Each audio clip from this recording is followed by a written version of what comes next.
Clara Mae Whitaker dropped to her knees in the dirt outside the general store. Not because she wanted to, because her legs finally gave out. 10 children stood behind her. The baby hadn't cried in 2 days. That silence was worse than any scream. Every door in town had closed. Every face had turned away. Then she heard hooves. Slow, unhurried. A man she'd never met looked at her children, looked at her, and said 5 words that changed everything. "I've been waiting for you, Clara Mae." If this story moves you, subscribe to our channel and stay until the very end. Drop a comment with the city you're watching from. I want to see just how far Clara Mae's story reaches. Clara Mae Whitaker had not eaten in 3 days. She knew exactly how long because she'd been counting. Not for herself, for the children. 3 days ago, she'd split the last piece of dried bread between Samuel and the twins. 2 days ago, she'd given the baby the last drops of water from the canteen she'd traded her wedding ring for outside of Rollins. 1 day ago, she'd stopped feeling hungry altogether, and that scared her more than anything. Now she was on her knees in the dust of a town whose name she couldn't even remember, and her 14-year-old son was trying to pull her up. "Mama," Samuel's voice cracked. "Mama, get up! People are looking!" "Let them look," Clara whispered. But she got up. She always got up. That was the deal she'd made with God 3 months ago, when they'd put Henry Whitaker in the ground. She would keep getting up until there was no ground left to stand on. 10 children. The oldest was Samuel at 14. The youngest was Noah, barely 5 months, strapped to her chest with a flour sack she'd torn into a sling. Between them were 8 more. Thomas, 11. The twins, Josephine and James, 9. Mary, 7. Ruth, 5. Elijah, 4. Little Sarah, 3. And William, who was 2, and had stopped walking yesterday because his shoes had fallen apart outside of Medicine Bow.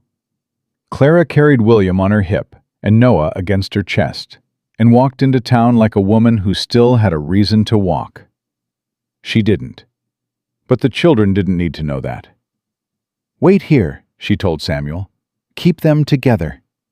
"Where are you going?" "To find work." Samuel's jaw tightened. He looked too much like his father when he did that.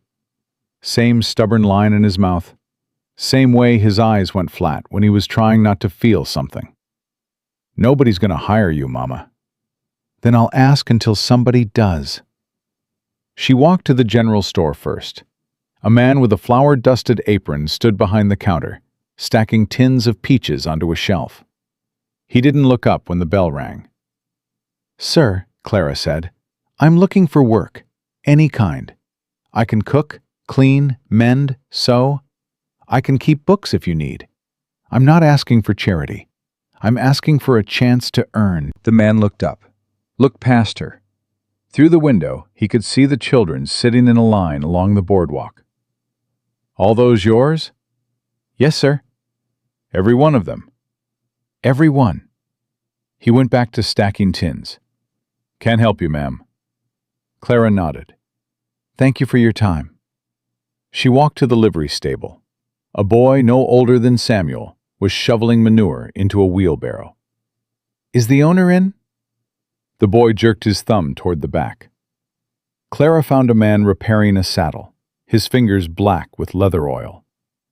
"Sir, I'm looking for work." He glanced at her, at the baby on her chest, at the dust caked on her dress. "What kind of work?" "Any kind." "Can you shoe a horse?" "No, sir, but I can learn." He laughed, not at her, but close enough. "Got nothing for you, miss. Try the hotel." She tried the hotel. The woman behind the desk had a kind face, which made it worse when she said no. "We just can't take on someone with that many little ones," the woman said, and she did sound sorry. "The guests wouldn't tolerate the noise, you understand." Clara understood. She understood perfectly. She'd been understanding for 3 months straight, and understanding hadn't fed a single one of her children. She tried the laundry, the church, the blacksmith's wife, the boarding house at the end of the street, where a woman with a painted face looked at her with something close to pity and said, "Honey, you're in the wrong place."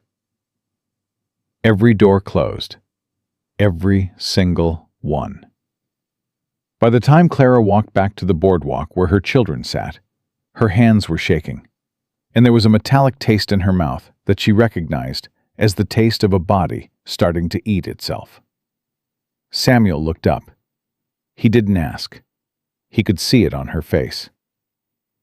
"It's all right, Mama," he said, and that nearly broke her, because a 14-year-old boy should never have to say those words to his mother and mean them. "Thomas," Clara said to her second oldest, "take the little ones into the shade by the water trough. Let them drink, not too fast, small sips." Thomas nodded and gathered the younger children without a word. He was 11 and already silent in the way men became silent when they'd seen too much. Clara sat on the edge of the boardwalk. Noah stirred against her chest, his mouth opening and closing. He was hungry. She had nothing to give him. Her milk had dried up 2 days ago. A woman walked past with a basket of eggs. She glanced at Clara, then at the children by the water trough, and shook her head. "Lord have mercy," the woman muttered. 10 of them. That ain't a family. That's a sentence." She kept walking. A man in a brown vest stopped on the boardwalk to light a cigar. He looked down at Clara. "You the widow? I'm Clara Whitaker. Heard about you. Husband got shot up near the timberline, that right?" Clara said nothing. "Heard Pritchard foreclosed on your land before the body was cold." "That is correct." The man blew smoke sideways. "No disrespect, ma'am, but you ought to send some of those children to the orphan train.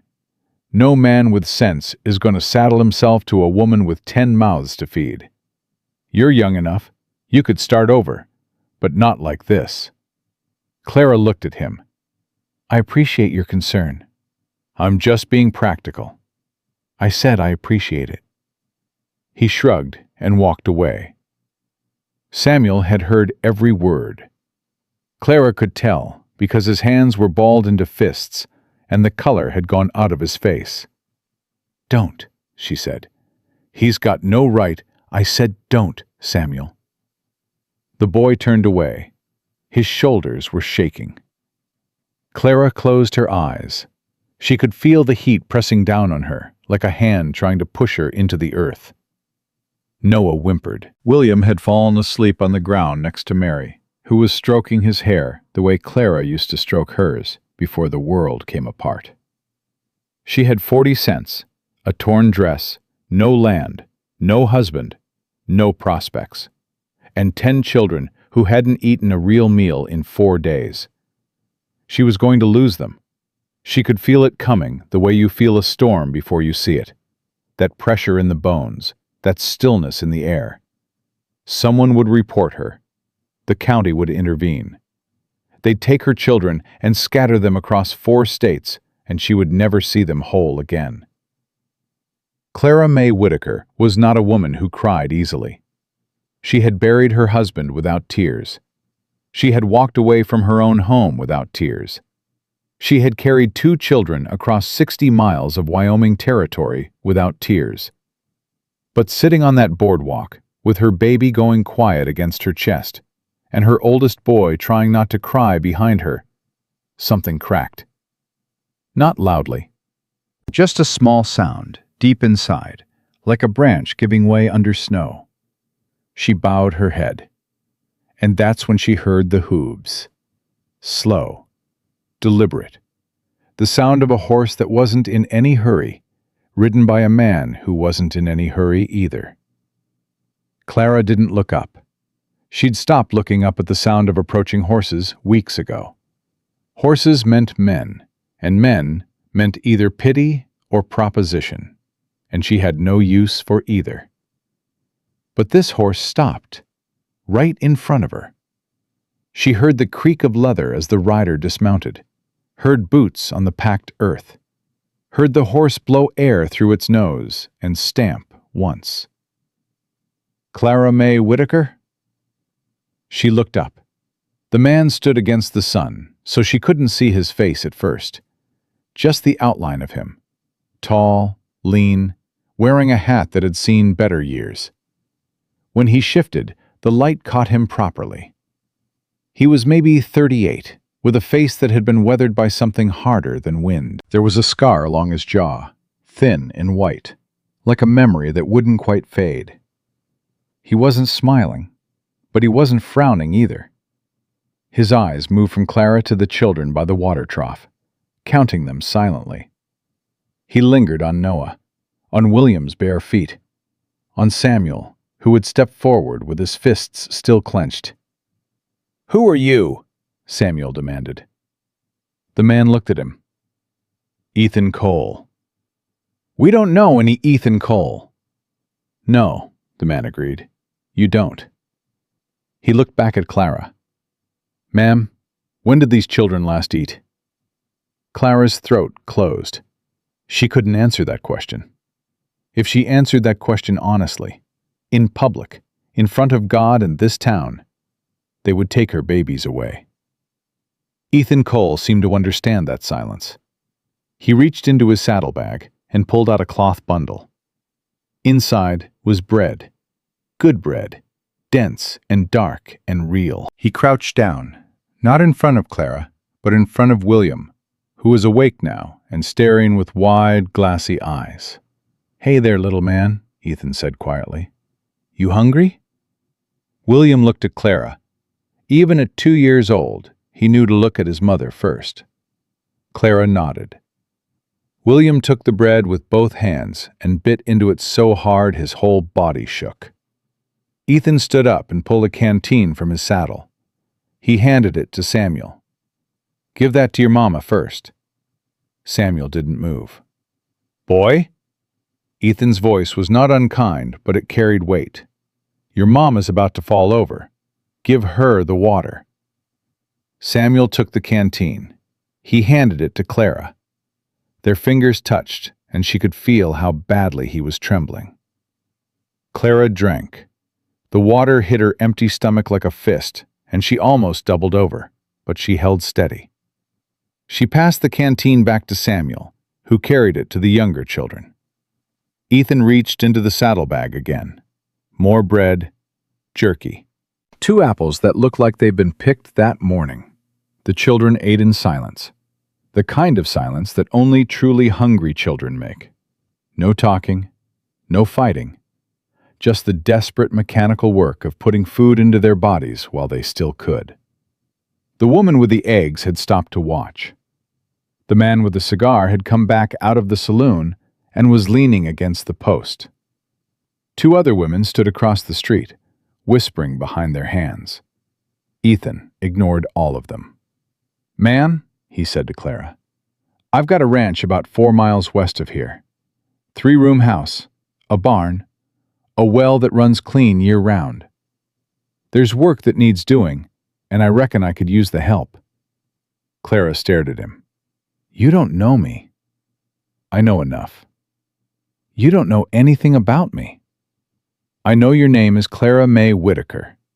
I know your husband was Henry, and he was a good man who got killed over timber rights he had every legal claim to. I know Horace Pritchard took your land before you had time to grieve. And I know you walked 60 miles with 10 children and never once let go of a single one of them." Clara's hands went cold. "How do you know all that?" "Because I've been waiting for you, Clara Mae." The words hit her like a slap. Not because they were cruel, because they weren't. Because they were the first kind words anyone had spoken to her in 3 months that didn't come wrapped in pity or condition. "That doesn't make sense," she whispered. "It will," Ethan said, "when you're ready." Samuel stepped between them. "Mama, we don't know this man." "You're right," Ethan said to the boy. "You don't. And you've got every reason to be careful. Your mama raised you right. He looked at Samuel the way a man looks at a young man, not a child. "I'm not asking your mother to trust me. I'm asking if your brothers and sisters can eat supper tonight at a table instead of on the ground." Samuel's jaw worked. He looked at Clara. Clara looked at her children. William was asleep again, breadcrumbs on his chin. The twins were sharing the last apple, passing it back and forth with a practiced rhythm that said they'd been splitting food for a long time. Mary had pulled little Sarah into her lap and was rocking her gently. Ruth was leaning against Thomas with her eyes closed. Noah stirred against Clara's chest. His hand found her collar and gripped it. Such a small hand, such a fierce grip.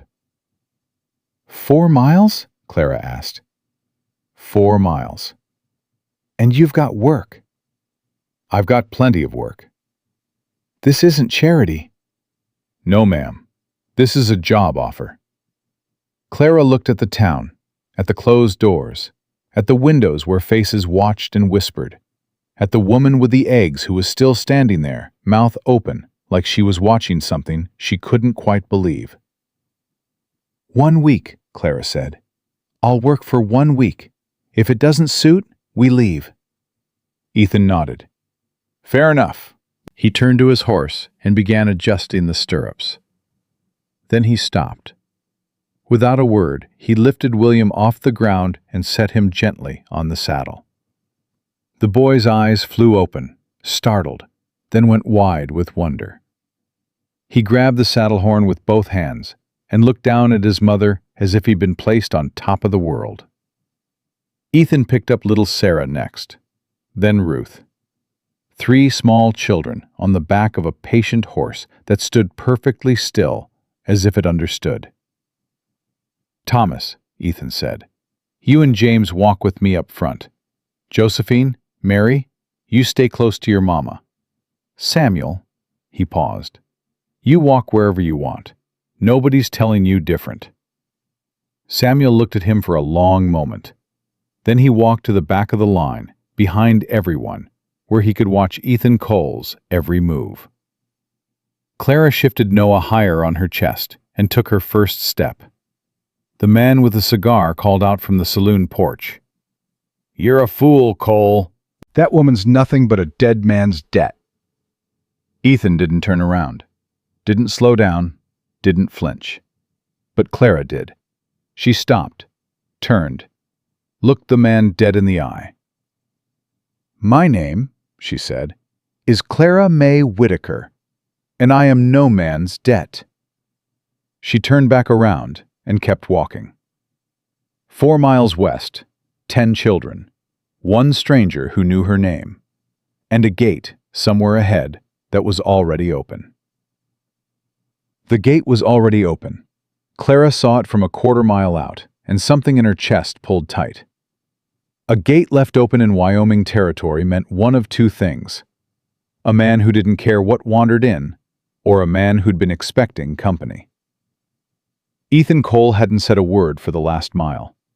He walked ahead with the horse's reins loose in his hand, 3 sleeping children swaying gently on the saddle, and he hadn't looked back once. Not to check if Clara was still following, not to see if Samuel was still watching him from the rear of the line. He just walked, like a man who trusted that the people behind him would keep coming. Clara hated that. She hated that it worked.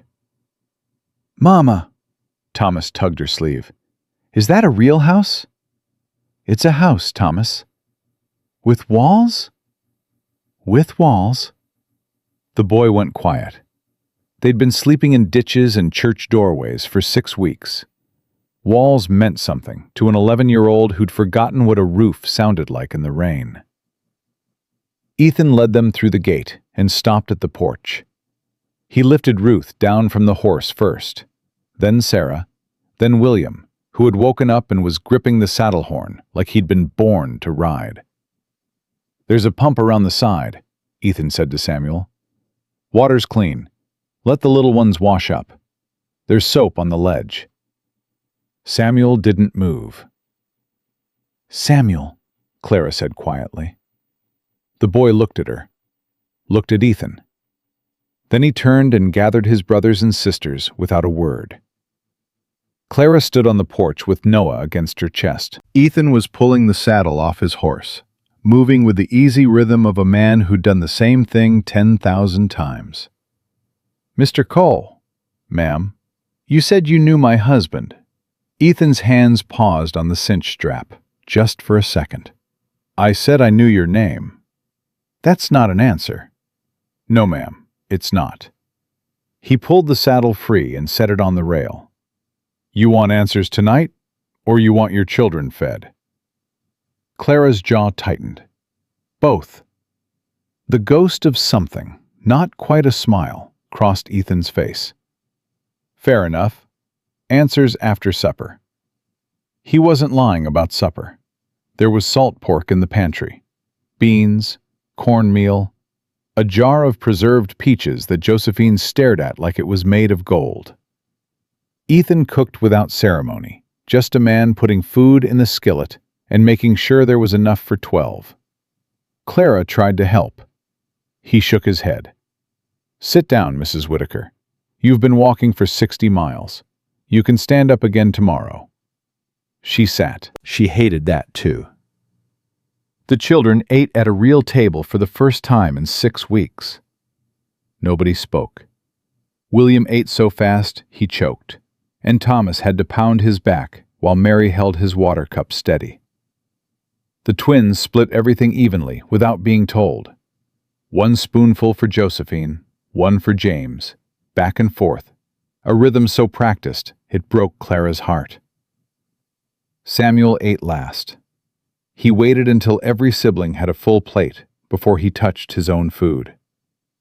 When he finally took a bite, his hand was shaking so badly the fork rattled against the tin plate. Ethan noticed. He didn't say anything. He just set a second piece of cornbread on Samuel's plate and turned away. After supper, the children dropped one by one. Ruth fell asleep on the floor. Sarah curled up next to her. William was out before Clara could set him down. Thomas and the twins arranged themselves in a corner with the quiet efficiency of children who'd learned to sleep anywhere. Samuel stayed awake. He sat by the door with his back against the wall, watching Ethan. "He can sleep there if he wants," Ethan said to Clara. "I've got blankets in the chest." "He's protecting us." "I know. That's why I'm not asking him to move." Clara put Noah down in a drawer Ethan had pulled from a dresser and lined with a folded quilt. The baby sighed and went still. Clara stared at him for a long time, counting his breaths the way she'd been doing every night since her milk dried up, terrified that each breath might be the last. "Mrs. Whitaker." She turned. Ethan was standing by the back door, his hat in his hands. "You wanted answers." Clara followed him to the porch. The air had cooled, and somewhere out in the darkness a coyote called, thin and lonesome. "Say it," Clara said. Ethan turned his hat in his hands. "Your husband and I worked the same timber crew in '75. 3 seasons up near the Bighorn Range. Henry was the best axeman I ever saw. Steady, quiet, never complained, never bragged. We weren't close exactly, but I respected him. Most men I don't." Clara felt her throat close. "He never mentioned you." "He wouldn't have. I left the crew after the 2nd season. Went south, bought this land, started ranching." Ethan paused. "I heard about what happened to Henry from a freighter passing through in April. Heard Pritchard engineered the whole thing. The timber dispute, the shooting, all of it. Heard he foreclosed on your land inside a week." 8 days, Clara said. "They gave me 8 days." "I know." "How?" Ethan was quiet for a long time. Then he said, "Because I went to the auction, Clara Mae." The words hit her like cold water. "What auction?" "Your land. Pritchard put it up in May. 40 acres, the house, the barn, everything Henry built. I was there." Clara's hands gripped the porch rail. "Who bought it?" Ethan didn't answer. "Who bought my land, Mr. Cole?" "I did." The silence that followed was absolute. Not even the coyotes. Not even the wind. Clara's vision narrowed. "You bought my land." "Yes, ma'am. You bought my husband's land. The land they took from me. From my children. I bought it to keep Pritchard's speculators from splitting it into parcels. I bought it because I knew what Henry put into that place, and I wasn't going to watch it get carved up by men who never swung an axe in their lives." Clara's voice shook. "And then you came to find me." "Yes. With bread and water and kind words." "Clara, you knew this whole time. You stood there in that town and acted like a stranger, and you knew everything. You knew my name. You knew my children. You knew exactly how desperate I was because you were standing right there when they took everything I had." Ethan's face didn't change. "I wasn't standing there. I was standing at the back of an auction hall, watching your life get sold in lots. And I bought every lot, because it was the only thing I could do." "Why didn't you tell me?" "Because I needed you to choose." "Choose what?" "To come here, on your own terms. Not because you owed me, not because I held something over you. I needed you to walk through that gate because you wanted to, not because you had to."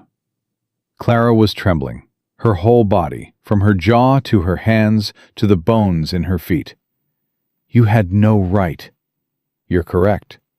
You had no right to make that decision for me." "Also correct. I don't owe you anything." Ethan set his hat on the rail. "Mrs. Whitaker, if you owed me something, I'd be a different kind of man, and you'd have walked the other way back in town." Clara opened her mouth, closed it, opened it again. "I need to think," she said. "Take all the time you need. The room on the left is yours. I'll sleep in the barn." "You don't have to." "I'm sleeping in the barn, ma'am. That's not negotiable." He picked up his hat and walked into the darkness. Clara heard the barn door open and close. Then, nothing. She stood on that porch for a long time, her hands still gripping the rail, her mind turning over what he'd said like a woman examining a stone for cracks. She couldn't find any, and that terrified her more than anything.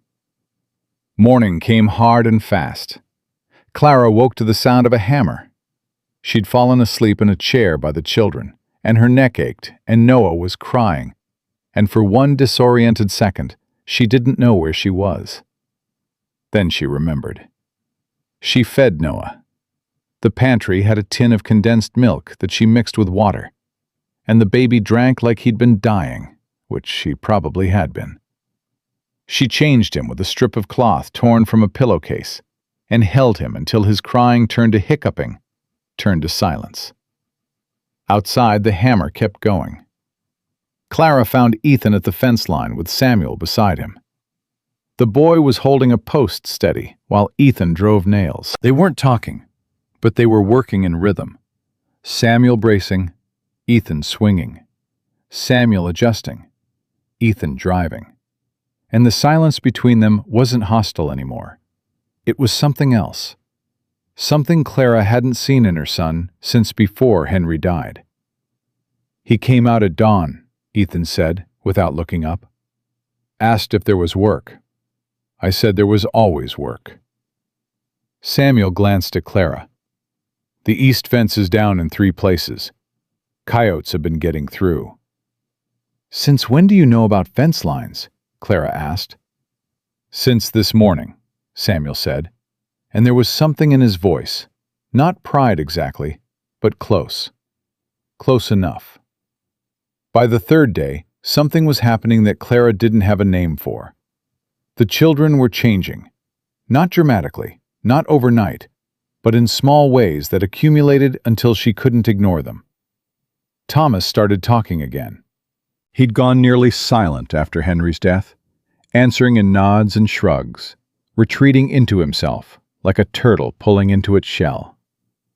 But on the third morning, he asked Ethan how the water pump worked, and Ethan explained it, and Thomas asked another question, and another, and by noon he was lying on his stomach under the pump housing with a wrench in his hand and grease on his face, grinning. The twins stopped splitting everything in half. Josephine ate a whole apple by herself on the second afternoon, and then looked guilty about it. And James said, "It's okay, Josie. There's more on the tree." Such a small sentence. Such an enormous thing. Mary started singing, quietly, under her breath, while she helped Clara hang laundry on the line Ethan had strung between two posts. Clara hadn't heard Mary sing since the funeral. Ruth laughed. Just once. Ethan's horse had nudged her shoulder looking for a carrot, and she'd laughed.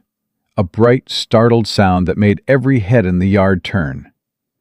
Ruth slapped her hand over her mouth immediately, as if laughing were something dangerous. Ethan looked at her. "That horse is a beggar. Don't let him fool you." Ruth's hand came down. She almost smiled. William took his first steps in new shoes. Ethan had brought them back from somewhere. Clara didn't ask where. And they were a little too big, but William didn't care. He walked from the porch to the gate and back, over and over, stomping his feet with every step, just to hear the sound they made. And Samuel. Samuel was the slowest to change and the most painful to watch. He still slept by the door, still watched Ethan with suspicious eyes, still positioned himself between his mother and the rest of the world, like a wall built from a 14-year-old body. But on the fourth morning, Clara saw something through the kitchen window that stopped her cold. Samuel and Ethan were at the corral. Ethan was showing him how to saddle a horse. Samuel's hands were clumsy with the cinch strap, and he fumbled it twice, and the horse shifted impatiently. And Clara saw Samuel's face flush with frustration. Ethan put his hand on the horse's flank. "Steady," he said. To the horse or the boy, Clara couldn't tell. Samuel tried again. Got it. Ethan nodded. Just a nod, nothing more. Samuel's shoulders dropped about 2 inches, and something in his face unlocked that had been locked since the day they put his father in the ground. Clara turned away from the window because she couldn't watch anymore without crying, and she had made a promise to herself about crying. On the 5th day, the town came to them. Clara was hanging laundry when a wagon pulled up the road, trailing dust. A woman Clara didn't recognize climbed down, broad-shouldered, with a face that said she'd buried her share of trouble and kept planting anyway. "Morning," the woman said. "I'm Margaret Kinney. I live about 2 miles east." "Clara Whitaker." "I know who you are. Whole town knows." Margaret looked at the children in the yard. "They look better than they did 5 days ago." "They're eating." "That'll do it." Margaret paused. "I came to tell you something, and I'm not good at dancing around a thing, so I'll say it plain. There's talk in town." Clara's stomach dropped. "What kind of talk?" "The kind that gets worse before it gets better. Pritchard's been telling people Ethan Cole bought you. Not your land. You. Says he paid for you at auction, like a man buying a broodmare." Clara's hands went still on the clothesline. "That's a lie." "I know it is, but lies travel faster than truth out here, and Pritchard's got money behind his mouth." Margaret's eyes were steady. "There's a town meeting next week, water rights review. Pritchard's pushing to reclassify Ethan's creek access. If he succeeds, this ranch dries up, literally." "Why are you telling me this?" "Because my husband lost his land to Pritchard 3 years ago, and I've been waiting for someone to stand against that man, and I think maybe you're the kind of woman who doesn't back down easy." Clara looked at her. "You don't know me, Mrs. Kinney. I know you walked 60 miles with 10 children and didn't lose a single one. That tells me everything I need to know." Margaret left. Clara stood at the clothesline with a wet shirt in her hands and a knot in her stomach that wouldn't loosen. That evening, she didn't tell Ethan what Margaret had said. She told herself it was because the children were in the room. But the truth was, she didn't know how to say it. She didn't know how to look at this man who'd bought her land and opened his gate and slept in his own barn so she could have his house, and tell him that the town thought he'd purchased her like property. Samuel told her instead.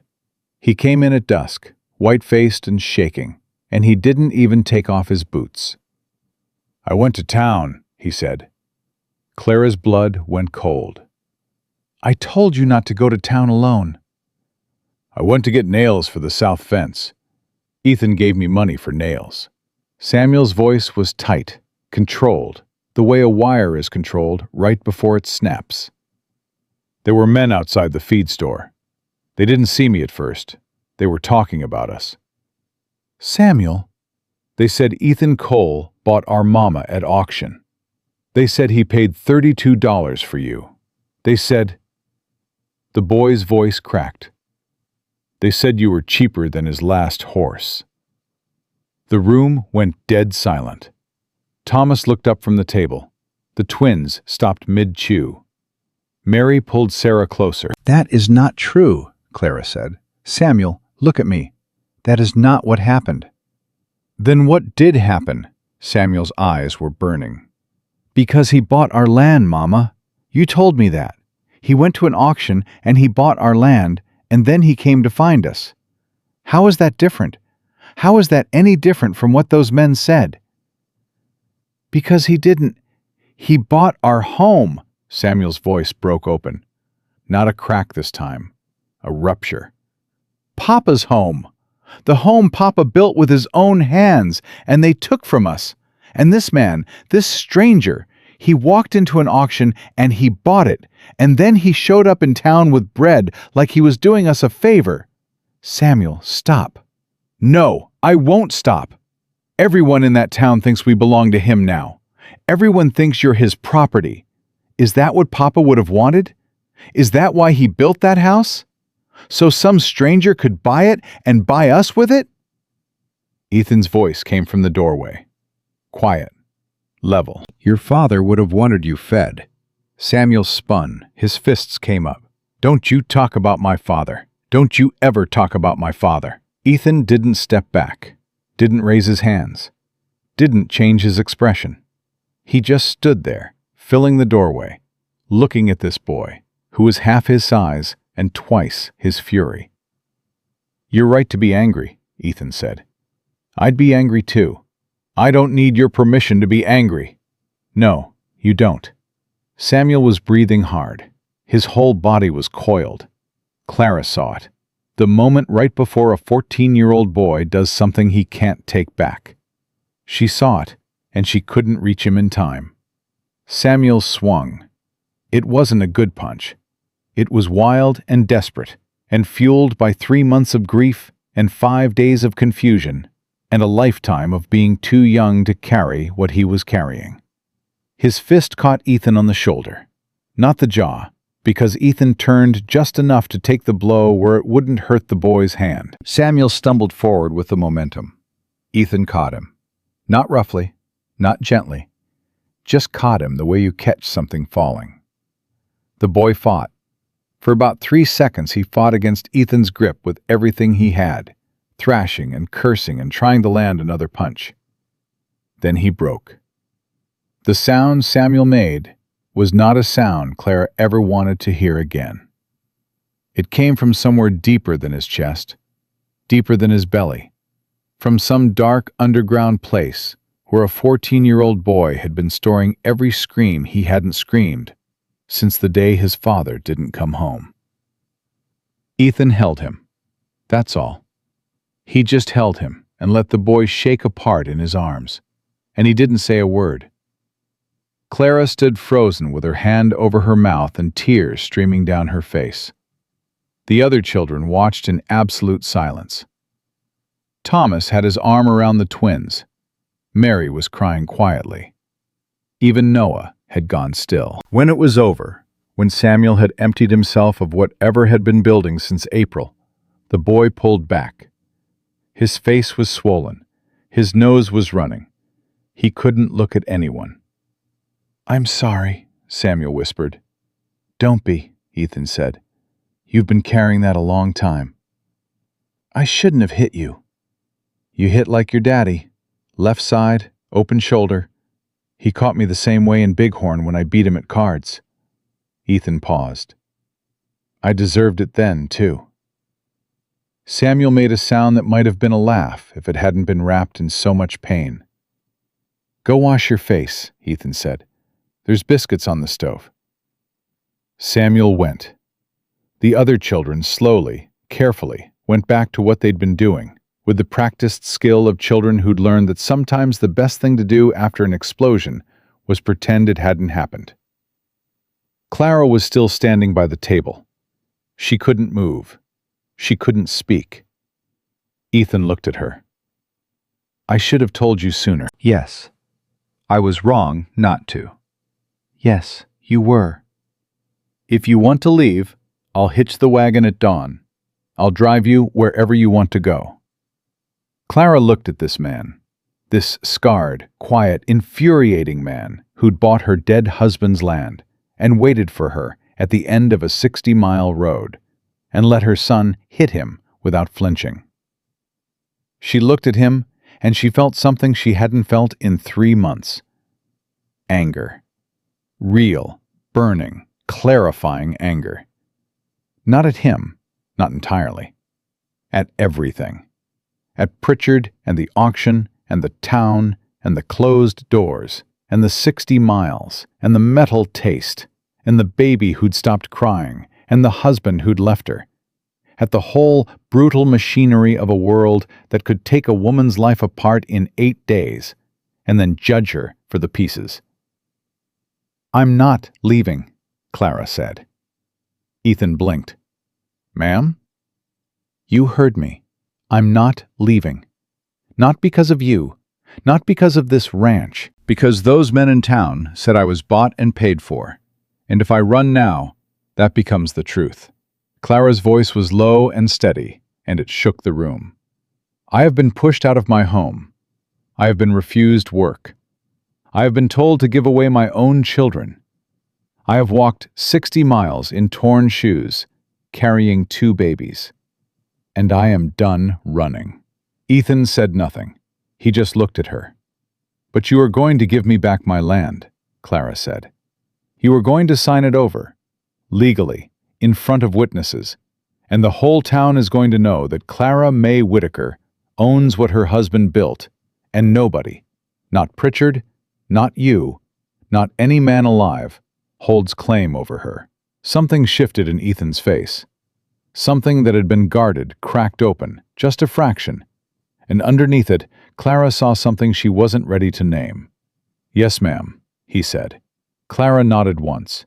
She picked up Noah from the drawer where he'd been sleeping. She held him against her chest and felt his heartbeat, fast and light, like a bird's. And she walked past Ethan Cole into the room he'd given her and closed the door. On the other side of that door, Ethan stood in the empty kitchen for a long time. Samuel was sitting on the porch when Ethan finally stepped outside. The boy had washed his face, but his eyes were still red. "She's staying," Samuel said, not a question. "She's staying. Because of what those men said?" "Because your mama doesn't run. She never has." Samuel was quiet for a moment. "Did you really know my pa?" "I did." "Was he a good man?" "He was the best man on that crew. Maybe the best man I ever worked alongside." "Then why'd they kill him?" Ethan sat down on the porch step, not next to Samuel, a few feet away. Close enough to talk, far enough to respect the distance the boy needed. "Because good men have things that other men want," Ethan said. "And some men don't know how to want without taking." Samuel stared out into the darkness. "Pritchard.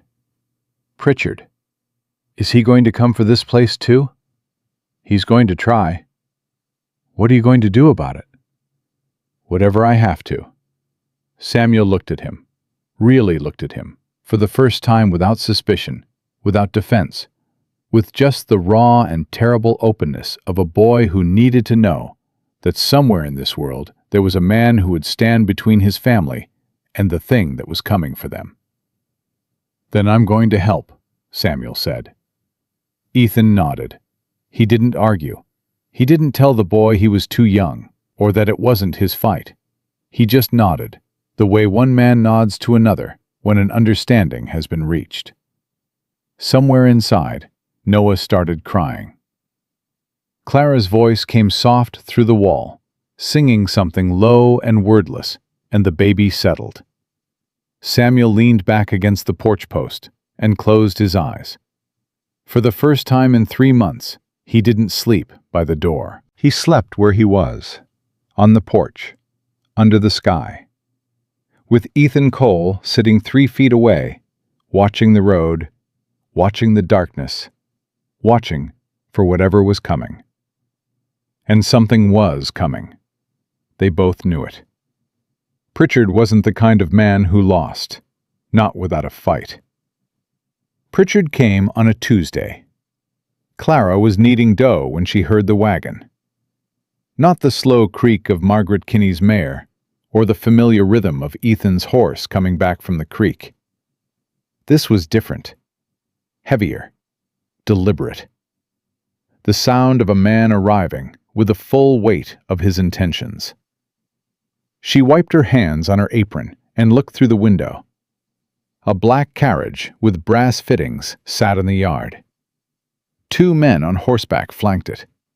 The driver stayed on his seat, holding the reins with the bored posture of a man paid by the hour. The carriage door opened, and Horace Pritchard stepped down. Clara had never seen him in person. She'd only heard his name, in whispers, in curses, in the legal documents that had taken her land 8 days after they put Henry in the ground. But she knew him instantly, not by his face, by the way he stood, like a man who'd never been told no by anyone who mattered. He was smaller than she'd imagined, neat, clean-shaven, wearing a suit that had no business being in Wyoming territory. He adjusted his cuffs and looked at the ranch the way a man looks at something he's already decided to own. Samuel saw him first. The boy was at the corral with Thomas, brushing down Ethan's horse.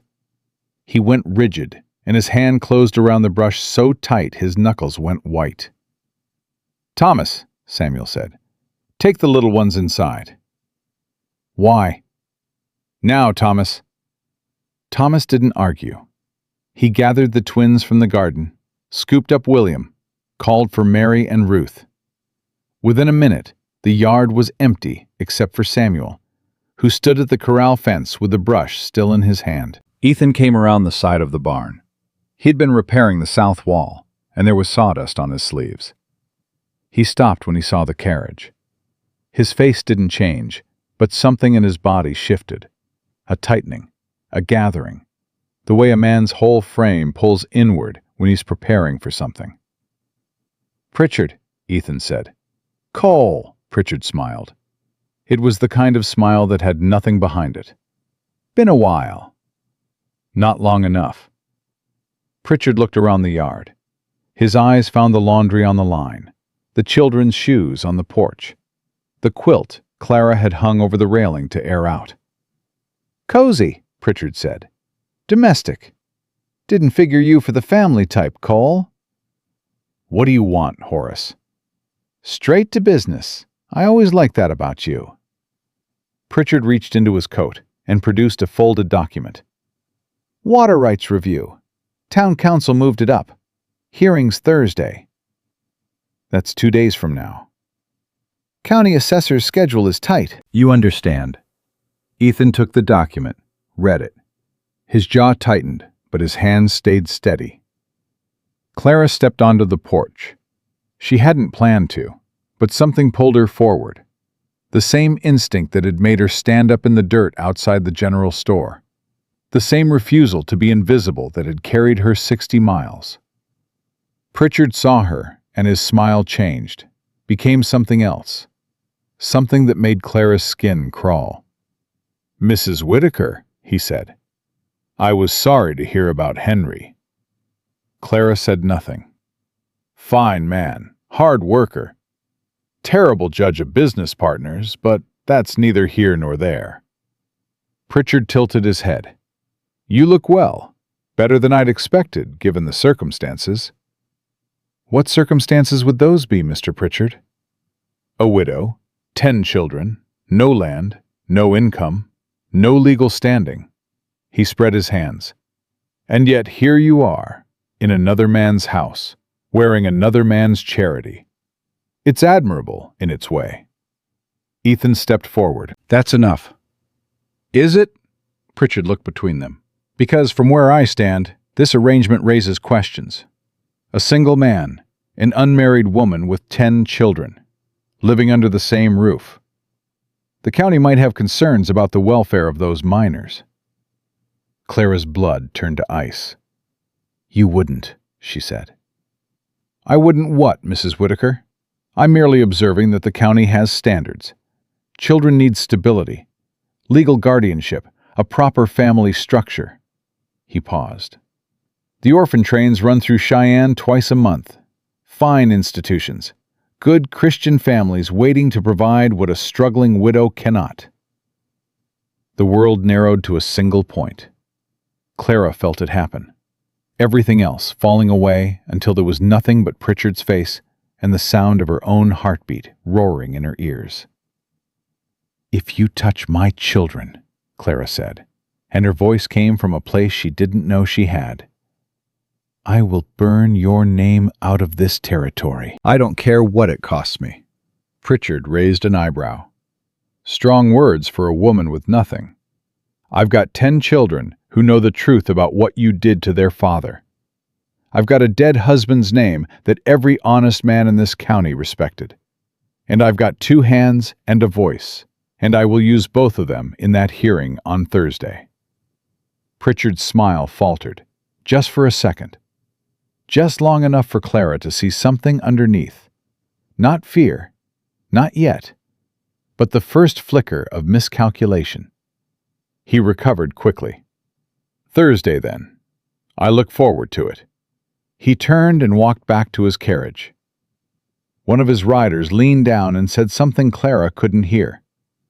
Pritchard waved his hand dismissively and climbed in. The carriage pulled out of the yard, and the dust settled slowly behind it. Ethan hadn't moved. He was still holding the folded document, and his hand was shaking.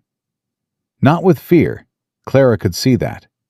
With the effort of restraint. "He's going to take my children," Clara said. "No." "You heard him. The county, the orphan trains." "Clara." Ethan's voice cut through her panic like a blade. "He's not going to take your children. Not Thursday. Not ever." "How can you promise that?" "Because on Thursday, I'm going to give you back your land, in front of the whole town, with a lawyer and a witness and a legal deed that says Clara Mae Whitaker owns 40 acres, free and clear." He looked at her. "A woman with land has standing. A woman with standing has rights. And a woman with rights can tell Horace Pritchard to go to hell." Clara stared at him. "You had this planned." "I've had it planned since the day I bought that land." "Why didn't you tell me?" "Because you needed to be angry enough to fight, and now you are." Clara wanted to hit him. She wanted to thank him. She wanted to do both at the same time, and the impossibility of that made her angrier than anything Pritchard had said. "I don't need you to plan my fights for me," she said. "No, ma'am, you don't. But I'm going to stand beside you anyway." "I didn't ask you to." "I know. That's why it matters." Clara turned and went inside. The children were huddled in the back room. Thomas had his arms around the twins. Mary was holding Sarah and Ruth against her chest. William was in Samuel's lap, his face buried in the older boy's shirt. Noah was crying. Clara picked him up, held him. felt the familiar panic of his tiny body trembling against hers. "Mama," Josephine whispered, "who is that man?" Clara looked at her daughter, 9 years old, eyes that had seen too much, hands that had learned to split everything in half because there was never enough whole. "Nobody," Clara said. "He's nobody." "He's the man who took our house," Samuel said from the corner. His voice was flat, dead. The voice of a boy who just heard a stranger threaten to scatter his family across 4 states. "Samuel." "I heard everything, Mama. I was at the corral. I heard every word he said." Samuel looked up and his eyes were dry. That scared Clara more than tears would have. "He killed Papa. He took our land, and now he wants to take us away from you."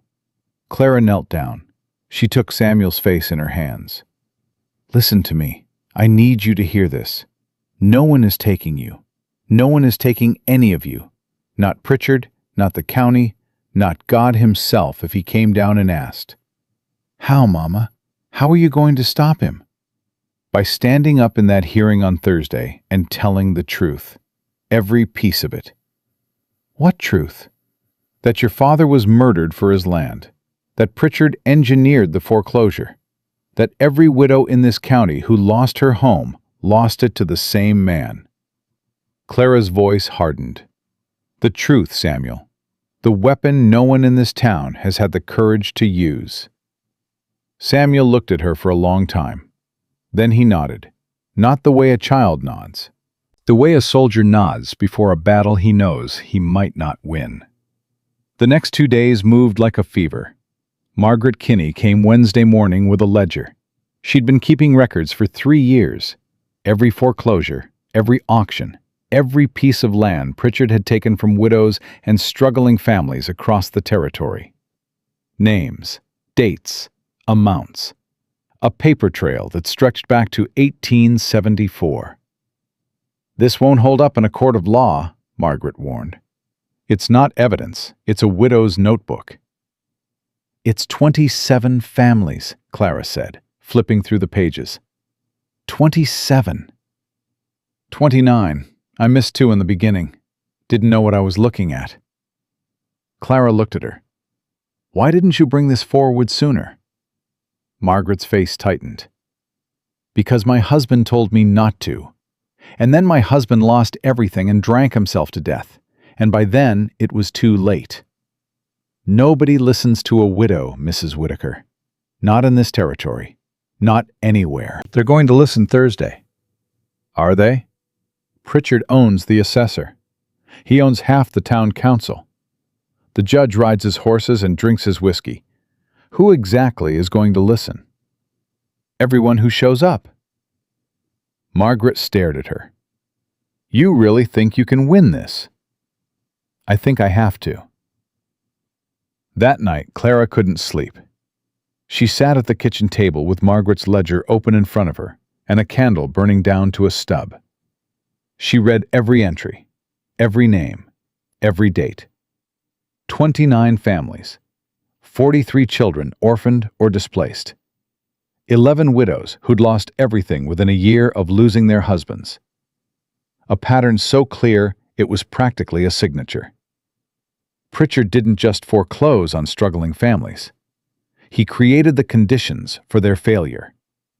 A timber dispute here, a water rights challenge there, a convenient accident, a legal technicality, and always, always the auction. The quick sale. The land absorbed into his holdings before the dirt had settled on the grave. Henry Whitaker was number 26 on the list. Clara closed the ledger. Her hands were steady. Her mind was clear.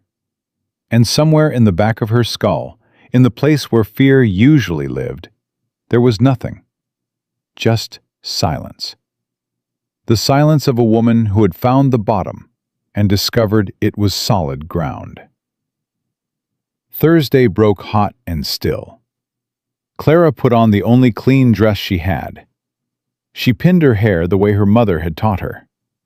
She held Noah against her chest and looked at her children. all 10 of them, lined up on the porch, scrubbed and combed and silent. "You're coming with me," Clara said. "All of you." Samuel stepped forward. "All of us?" "Every single one. Pritchard told this town I was a burden, that my children were a liability. They're going to see us, every face, every name, and they're going to remember." Ethan brought the wagon around. He'd brushed the horse, oiled the harness, put a clean shirt on that Clara hadn't seen before. He didn't say anything. He didn't need to. He just held the reins and waited. The ride to town took 40 minutes. Nobody spoke. The younger children sat in the wagon bed, pressed together. The twins held hands. William sat in Thomas's lap. Mary had Ruth and Sarah tucked under each arm. Samuel rode up front next to Ethan. Not behind, not watching. Beside. The town hall was full. Clara hadn't expected that. She'd expected Pritchard and the assessor, and maybe a handful of bored ranchers. Instead, the room was packed. Farmers, shopkeepers, the woman from the hotel, the man from the livery stable, Margaret Kinney standing in the back with her arms crossed, and Pritchard. Front row, clean suit, that same empty smile. Beside him sat a man Clara didn't recognize, heavy, red-faced, wearing a county badge, the assessor.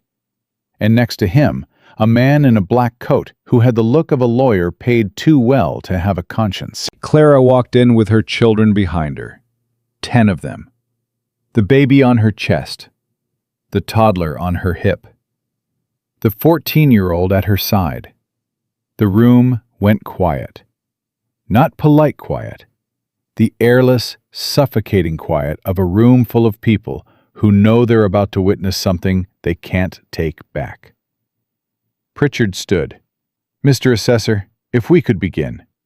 The matter before us is the reclassification of water rights along the Platte Fork tributary, currently held by—" "I have something to say first." Clara's voice carried across the room like a rifle shot. Clean, clear, unmistakable. Pritchard turned. "Mrs. Whitaker, this is a county proceeding. There's a process. Then I'll follow the process. I'm requesting the right to speak as an affected party. My name is Clara Mae Whitaker. My husband, Henry Whitaker, held legal claim to 40 acres bordering the tributary in question. That land was foreclosed and auctioned under circumstances I intend to address." The assessor shifted uncomfortably.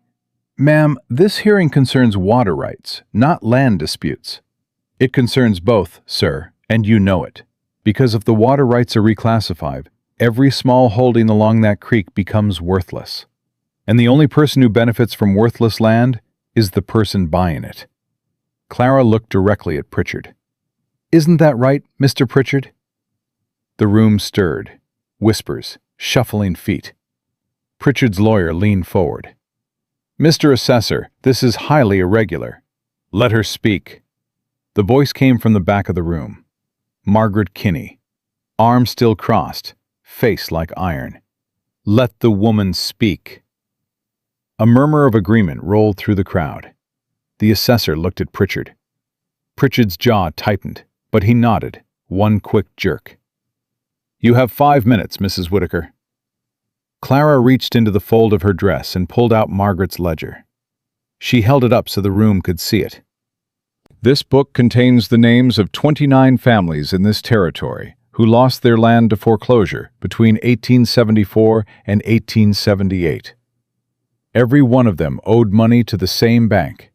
Every one of them faced legal action within weeks of a personal tragedy, a death, an injury, a dispute. And every one of their properties was purchased at auction by the same buyer." She opened the ledger. "I'll read the names." "That won't be necessary," Pritchard said quickly. The Dawson family, foreclosed March 1874 after Robert Dawson was killed in a mining accident. Pritchard's company had been warned about twice. Clara's voice didn't shake. The Hargrove family. Foreclosed August 1874, after Martha Hargrove's husband was shot in a land boundary dispute that was later found to be based on falsified survey records. "This is slander," Pritchard's lawyer snapped. The Wallace family. The Crenshaw family. The Oates family. Clara kept reading, name after name, date after date. 11 widows, Mr. Assessor. 43 children displaced. 260 acres absorbed into Pritchard's holdings in 4 years. The room was absolutely still. Clara closed the ledger. She looked at the assessor. "My husband was number 26 on this list. He was shot over timber rights he had every legal claim to. Our land was auctioned 8 days after his funeral. I walked 60 miles to this town with 10 children because I had nowhere else to go. And I was turned away from every door." She paused. "Every door except one." She looked at Ethan. "This man bought my land at auction. Not to own it. Not to add it to his holdings. He bought it to keep it out of Pritchard's hands. And today, in front of every person in this room, he's going to sign it back." Ethan stood up. He walked to the front of the room with a document in his hand. He didn't look at Pritchard. He didn't look at the assessor. He looked at Clara. "Deed transfer," Ethan said. 40 acres. House, barn, water access. Transferred from Ethan Cole to Clara Mae Whitaker. Witnessed and notarized. He set the document on the assessor's table. "She owns it, free and clear, no debt, no conditions. No man's name on it but the one she married." The room erupted. Pritchard shot to his feet. "This is theater. This changes nothing about the water rights." "It changes everything," Clara said. "Because I'm no longer a homeless widow you can threaten with the orphan train. I'm a landowner. I have standing. And I'm filing a formal objection to your reclassification on the grounds that it constitutes a pattern of predatory land acquisition targeting vulnerable families." Pritchard's face went white. Not pale. White. The color of a man who has just realized that the thing he thought he'd crushed has gotten back up. "You can't prove any of this," he said. "I don't have to prove it today," Clara answered. "I just have to say it. In front of all these people." Because every person in this room has a neighbor on this list. Every person in this room knows a family that lost everything while you got richer. She held up the ledger. "And now they know it wasn't bad luck. It was you." The room broke open. Voices, shouts. The assessor was banging his hand on the table, calling for order. Pritchard's lawyer was pulling at his sleeve, whispering urgently. Margaret Kinney was standing with her arms raised, and behind her 3 more women had risen. Women Clara had never met. Women who were crying. Women who were nodding. Pritchard pushed through the crowd toward Clara. His face was twisted with something beyond anger, something raw and cornered and dangerous. "You think this changes anything?" he hissed. "You think a ledger and a land deed are going to stop me?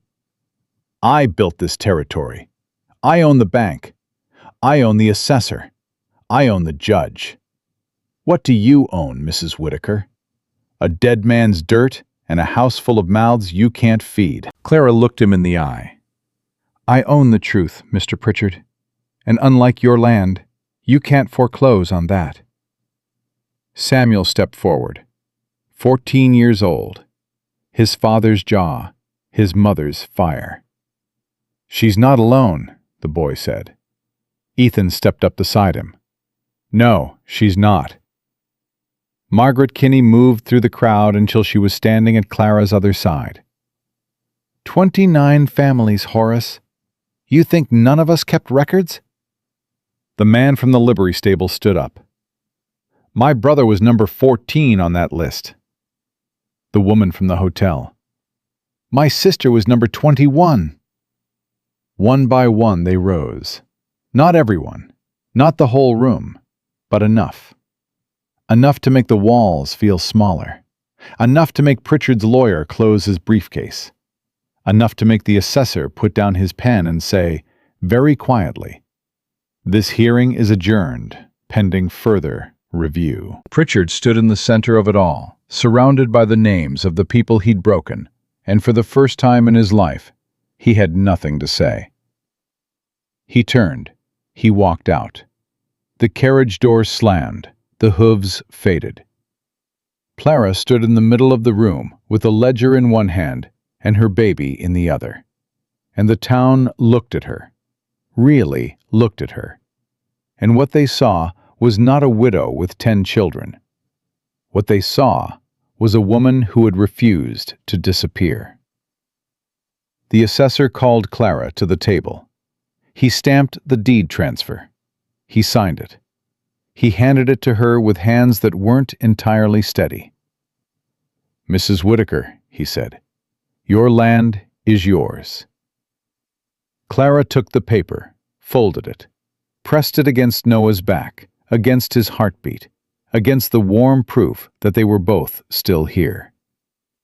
Samuel was standing by the door, Thomas beside him, the twins behind them, Mary, Ruth, Elijah, Sarah, William, all 10, all present, all counted. Ethan stood apart from the family, near the window, his hat in his hands. He was watching Clara with an expression she still couldn't read, something between pride and pain, between holding on and letting go. Clara walked to him. She stood close enough that only he could hear. "You gave me back my land," she said. "It was always yours." "You planned this, all of it, the auction, the gate, the timing." "I planned to keep your land safe until you could claim it. The rest," he paused, "the rest was you, Clara Mae. Every word in that room was you." Clara looked down at the deed in her hand. 40 acres, a house, a barn. Henry's name still echoed in every nail and board. And now her name beside it, in ink, in law, in the public record of a town that had watched her walk in with nothing and leave with everything. "I don't know what happens now," she whispered. Ethan put his hat on. "Now we go home." Clara looked at him. "Your home or mine?" Something crossed his face, that almost smile she'd seen once before, on the first night, on the porch, in the dark. "Reckon that's up to you, ma'am." Clara turned to her children. "Let's go." They walked out of the town hall into the blinding heat. Margaret Kinney caught Clara's arm on the steps. "You just did something 29 families couldn't do in 4 years," Margaret said. "I didn't do anything. I just said the names." "Sometimes that's all it takes." Clara looked back at the town hall door. People were still filing out, talking, shaking their heads, looking at each other like they were seeing their neighbors for the first time. She put Noah against her shoulder and walked to the wagon. Ethan was already there, holding the reins, not looking at her, not looking away, just steady. The way he was always steady. The way the ground is steady when everything else is shaking. Clara climbed up. Samuel climbed up beside her. The children settled in the back. Ethan clicked his tongue, and the horse moved forward. Nobody spoke for a long time. Then William, from the back of the wagon, in his small, clear, 2-year-old voice, said, "Home." Clara closed her eyes. "Yes, baby," she said. "Home." The wagon didn't make it halfway home before Clara knew something was wrong. She felt it first in Ethan's hands, the way his grip shifted on the reins. Subtle, almost nothing. But Clara had spent 2 weeks watching this man's hands, and she knew what steady looked like. This wasn't steady. "What is it?" she asked. Ethan didn't answer right away. His eyes were on the road ahead, but not the road itself. Something off to the left, near the tree line where the trail curved toward the creek. "Samuel," Ethan said quietly. "Get in the back with your brothers and sisters." Samuel stiffened. "Why?" "Do it now, son." The word landed like a stone in still water. Son. Ethan had never called him that before. Samuel's face went through three things at once: surprise, resistance, and then something that broke through both of them and looked a lot like trust. He climbed into the back without another word. Clara saw them then, two riders on the ridge, not moving, just sitting their horses, watching the wagon pass below like men counting heads. "Pritchard's men," Clara said, not a question.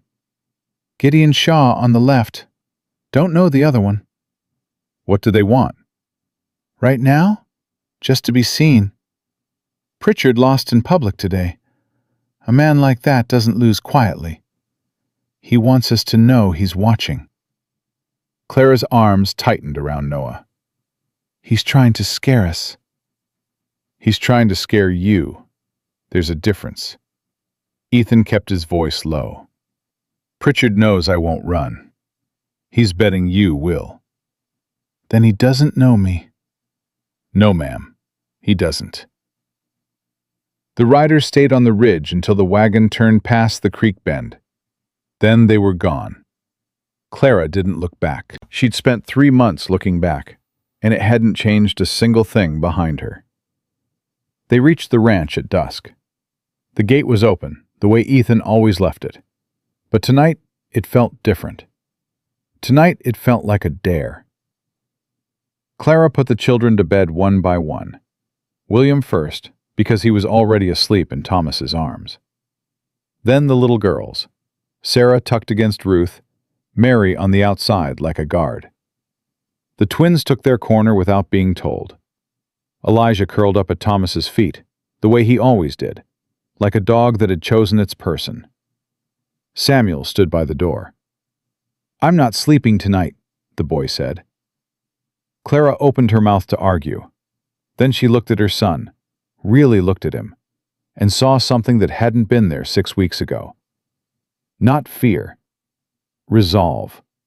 The hard, clear-eyed resolve of a young man who had decided what he was willing to protect and what he was willing to do about it.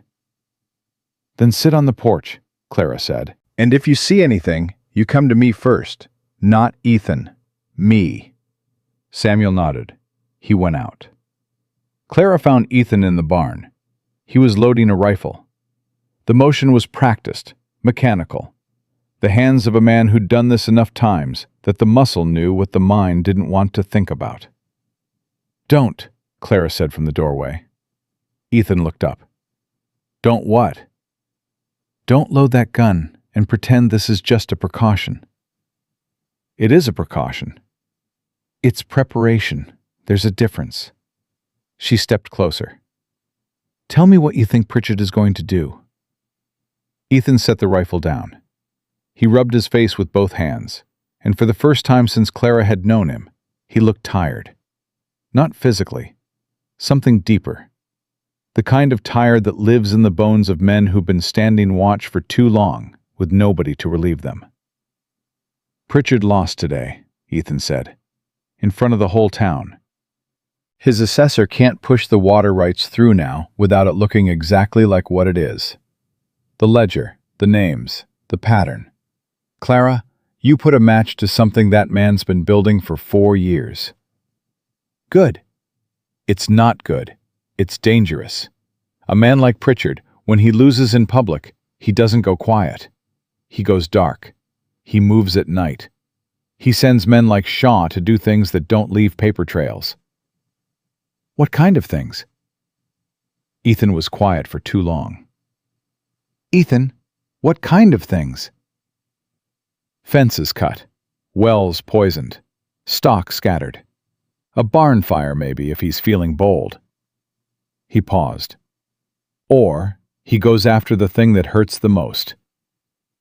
Clara's whole body went cold. The children. Not directly. He's not stupid enough to touch them. But a report to the county. An anonymous letter about an unmarried woman living with a man she's not married to. Unfit conditions. Neglect. He plants the seed, the county sends an inspector, and suddenly you're defending yourself in a system he already owns. Clara's hands were shaking, not with fear, with the particular fury of a woman who has survived everything the world has thrown at her, and is now being told there's more coming. "Then we get married," she said. The words came out before she'd fully formed them.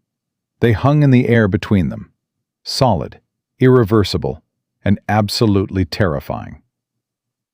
Ethan stared at her. For the first time since she'd known him, he looked genuinely stunned. "Clara, you heard me. If Pritchard's weapon is my reputation, I take the weapon away. A married woman with land and a husband has standing that no county inspector can challenge. It's legal, it's clean, and it's the last thing Pritchard expects. You don't marry a man to win a legal battle. I'm not marrying a man. I'm protecting my children.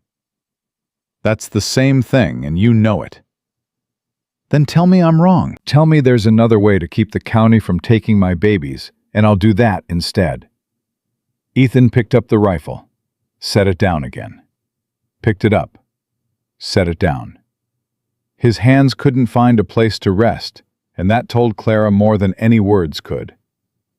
"Clara Mae," he said, and his voice cracked on her name in a way she'd never heard before. "I didn't buy your land and open my gate and sleep in my own barn for 2 weeks so you'd feel obligated to marry me. I don't feel obligated. You feel cornered. That's worse. I feel strategic. There's a difference. Lord, woman, do you have a comeback for everything?" "Only when I'm right." Ethan let out a breath that sounded like it had been trapped inside him for years. He leaned against the barn wall and looked at her. And in his eyes, Clara saw something she'd been refusing to see since the day he'd knelt in front of William with bread in his hands. He loved her. Not the way Henry had loved her, big and loud and full of promises that filled up a room. Ethan loved her the way a man loves something he never expected to have. Carefully. Quietly. With the kind of terrified restraint that said he'd rather lose her than hold on too tight. "I can't marry you for a strategy," Ethan said. "Then don't." Clara stepped closer. "Marry me because when Josephine ate a whole apple for the first time in 6 weeks, you smiled. Because when Samuel hit you, you held him. Because you gave William shoes and didn't tell me where they came from.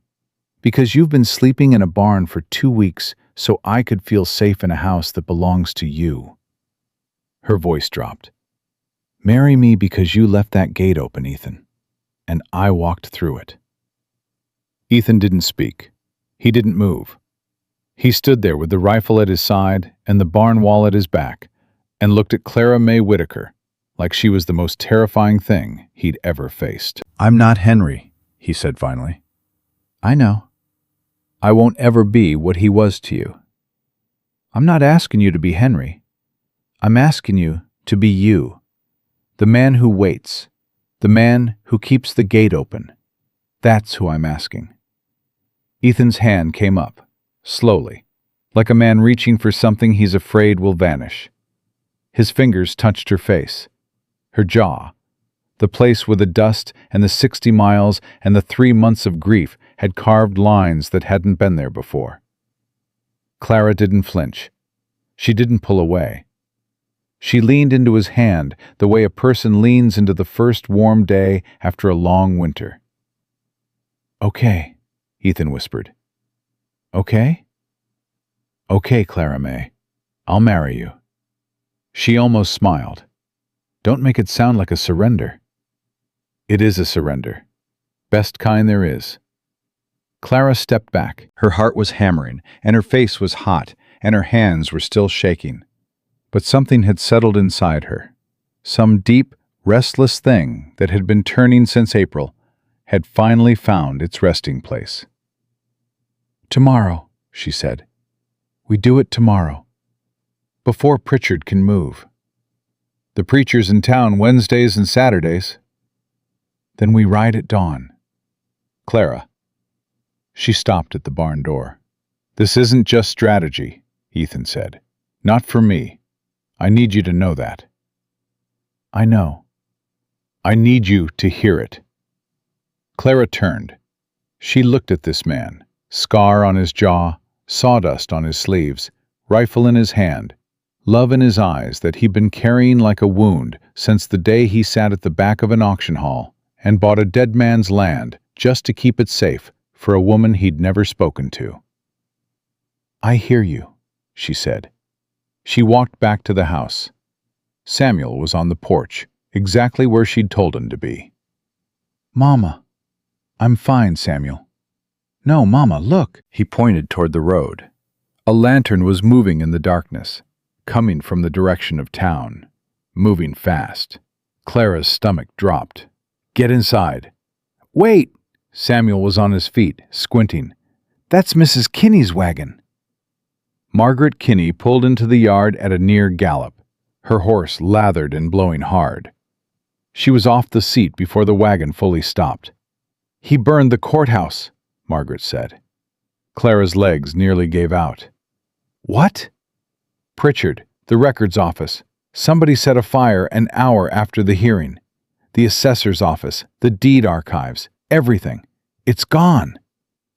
"My deed," Clara whispered. "The transfer." "The assessor got the current files out. Your deed's safe. But the historical records, the foreclosure filings, the auction logs, everything that could have backed up the ledger, it's ash." Clara grabbed the porch rail. Her mind was racing.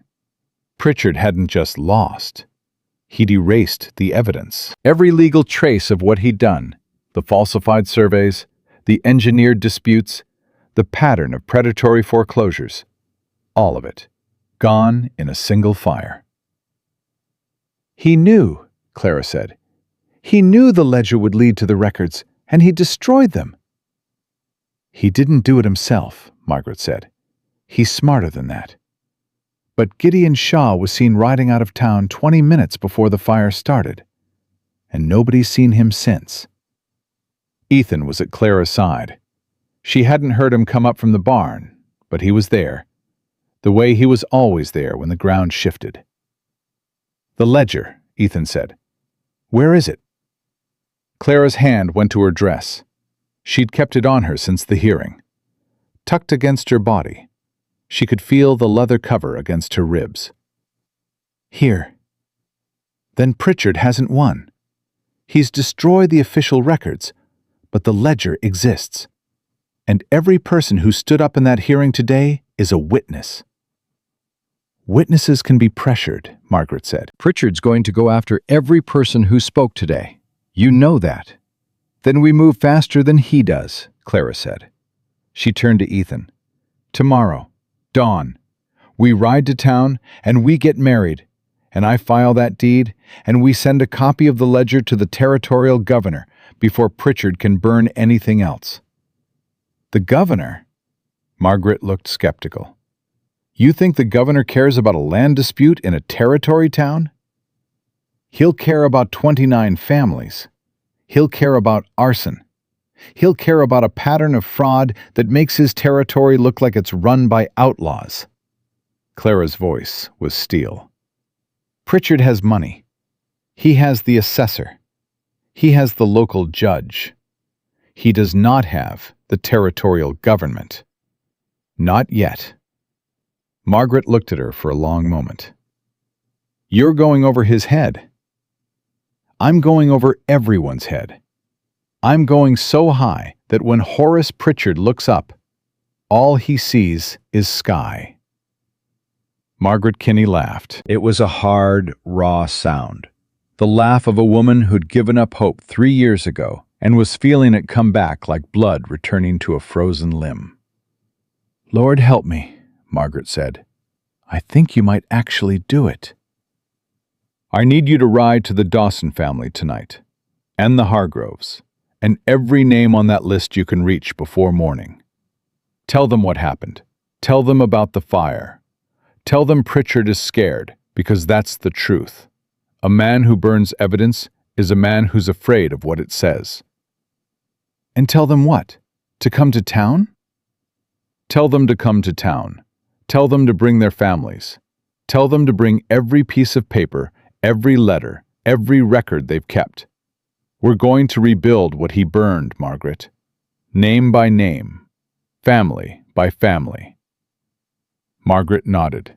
She climbed back on her wagon without another word. The sound of hooves faded into the darkness, and Clara stood in the yard with Ethan and Samuel and the weight of everything pressing down on her like a hand. "Mama," Samuel said, "are you marrying him?" Clara looked at her son. There was no point in lying. "Yes." Samuel looked at Ethan, then back at Clara. "Is it because of Pritchard?" "It's because of a lot of things, Samuel. Pritchard is one of them." "Is it because you love him?" The question hit Clara in the chest, not because it was unexpected, because it was the question she'd been asking herself in the barn 10 minutes ago and hadn't been able to answer. "It's because he's a good man," Clara said carefully. "And good men are rare. And your father would have wanted a good man standing where he can't stand anymore." Samuel's jaw worked. His eyes were bright. "Papa would have liked him," the boy said quietly. "He would have hated him at first, but he would have liked him." Clara almost broke. Right there, standing in the dark, with her son telling her it was okay to keep living. She almost broke wide open. She didn't. She pulled Samuel against her and held him, her tall, stubborn, furious, beautiful boy. And she felt him hold her back, and for a moment they were just two people standing in the dark, holding on. Ethan watched from 3 feet away. He didn't step closer. He didn't touch them. He stood with his hat in his hands and waited until Clara was ready to let go. When she did, Samuel looked at Ethan one more time. "You hurt her," Samuel said, "and I won't miss your shoulder next time." Ethan nodded. "That's fair." Samuel went inside. Clara and Ethan stood in the yard alone. The night was vast above them, and somewhere out in the dark, Pritchard was planning his next move. And Margaret Kinney was riding hard toward 29 families, and the ashes of the courthouse were still warm. "Tomorrow's going to be a long day," Ethan said. "Every day's been a long day since April. This one's going to be different." "How?" Ethan looked at her. In the dark, she could barely see his face, but she could feel him, his presence, his warmth, the solid certainty of a man who had decided what he was going to do and was going to do it no matter what came. "Because tomorrow you won't be walking alone," he said. Clara felt something crack open inside her, not the way it had cracked on the boardwalk in town, that awful splintering of a woman running out of strength. This was different. This was a wall coming down, a door opening, a gate swinging wide. She took his hand, not desperately, not frantically, just took it, the way you take something that's been offered to you 100 times and you're finally ready to hold. Ethan's fingers closed around hers. His hand was rough and warm and steady, and it held hers the way he did everything, without pressure, without condition, without any expectation that she'd hold on longer than she wanted to. She held on anyway.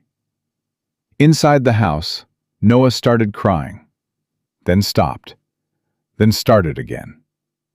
Then Clara heard Mary's voice, soft and sweet, singing the same wordless song Clara sang every night, and the baby settled.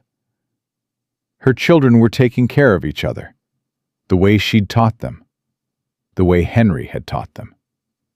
the way Ethan was teaching them now, without even knowing he was doing it. "Dawn," Clara said. "Dawn," Ethan agreed. She let go of his hand and went inside. She checked every child, counted every breath, touched every forehead. Noah was warm and fed and sleeping with his fist wrapped around Mary's finger. Clara lay down on the bed Ethan had given her and stared at the ceiling and did not sleep. Not because she was afraid, because her mind was already in tomorrow, in the church, in the courthouse, in the territorial governor's office, in every room where Horace Pritchard thought he was untouchable. He was wrong. He just didn't know it yet. Outside, Ethan sat on the porch with his rifle across his knees. Samuel was inside now, finally sleeping, and the house was quiet, and the night was enormous. And somewhere, a coyote called and received no answer. Ethan watched the road. Nothing came. But he watched anyway, because that was what you did when you had something worth protecting. You watched. You waited. And when the time came, you stood up. Dawn was coming. And with it, everything was about to change. Dawn came like a held breath finally released. Clara was already dressed when the first light hit the window. She'd braided her hair tight, pinned it close, and put on the dress she'd washed the night before. Still damp at the seams, but clean. Clean mattered today. Today was not a day for dust and desperation. Today was a day for standing tall and meaning it. She woke the children quietly, one by one. Thomas first, because Thomas woke fastest and could help with the little ones. Then the twins, who untangled from each other with the groggy synchronization of two people who'd shared every sleeping surface since the womb. Mary was already awake. Clara suspected she'd never fully slept. And she had Sarah dressed and Ruth's hair combed before Clara could ask. Samuel was on the porch. He hadn't slept there all night. He'd come inside around midnight, Clara had heard him. But he was back out before sunrise, sitting in the same spot, watching the road. "Anything?" Clara asked. "Nothing. Quiet all night." "Good. Get your brothers ready. We're all going." Samuel stood. Then he paused. "Mama." "What?" "You look different today." Clara almost asked what he meant, but she knew. She could feel it. Something in her spine, in the set of her shoulders, in the way her jaw was held. Not harder, sharper, like a blade that had finally been turned toward the right direction. "Get your brothers ready, Samuel." Ethan had the wagon hitched by the time the children filed out. He'd shaved. Clara noticed that, and then told herself not to notice it, and then noticed it again anyway. The scar along his jaw was more visible without the stubble.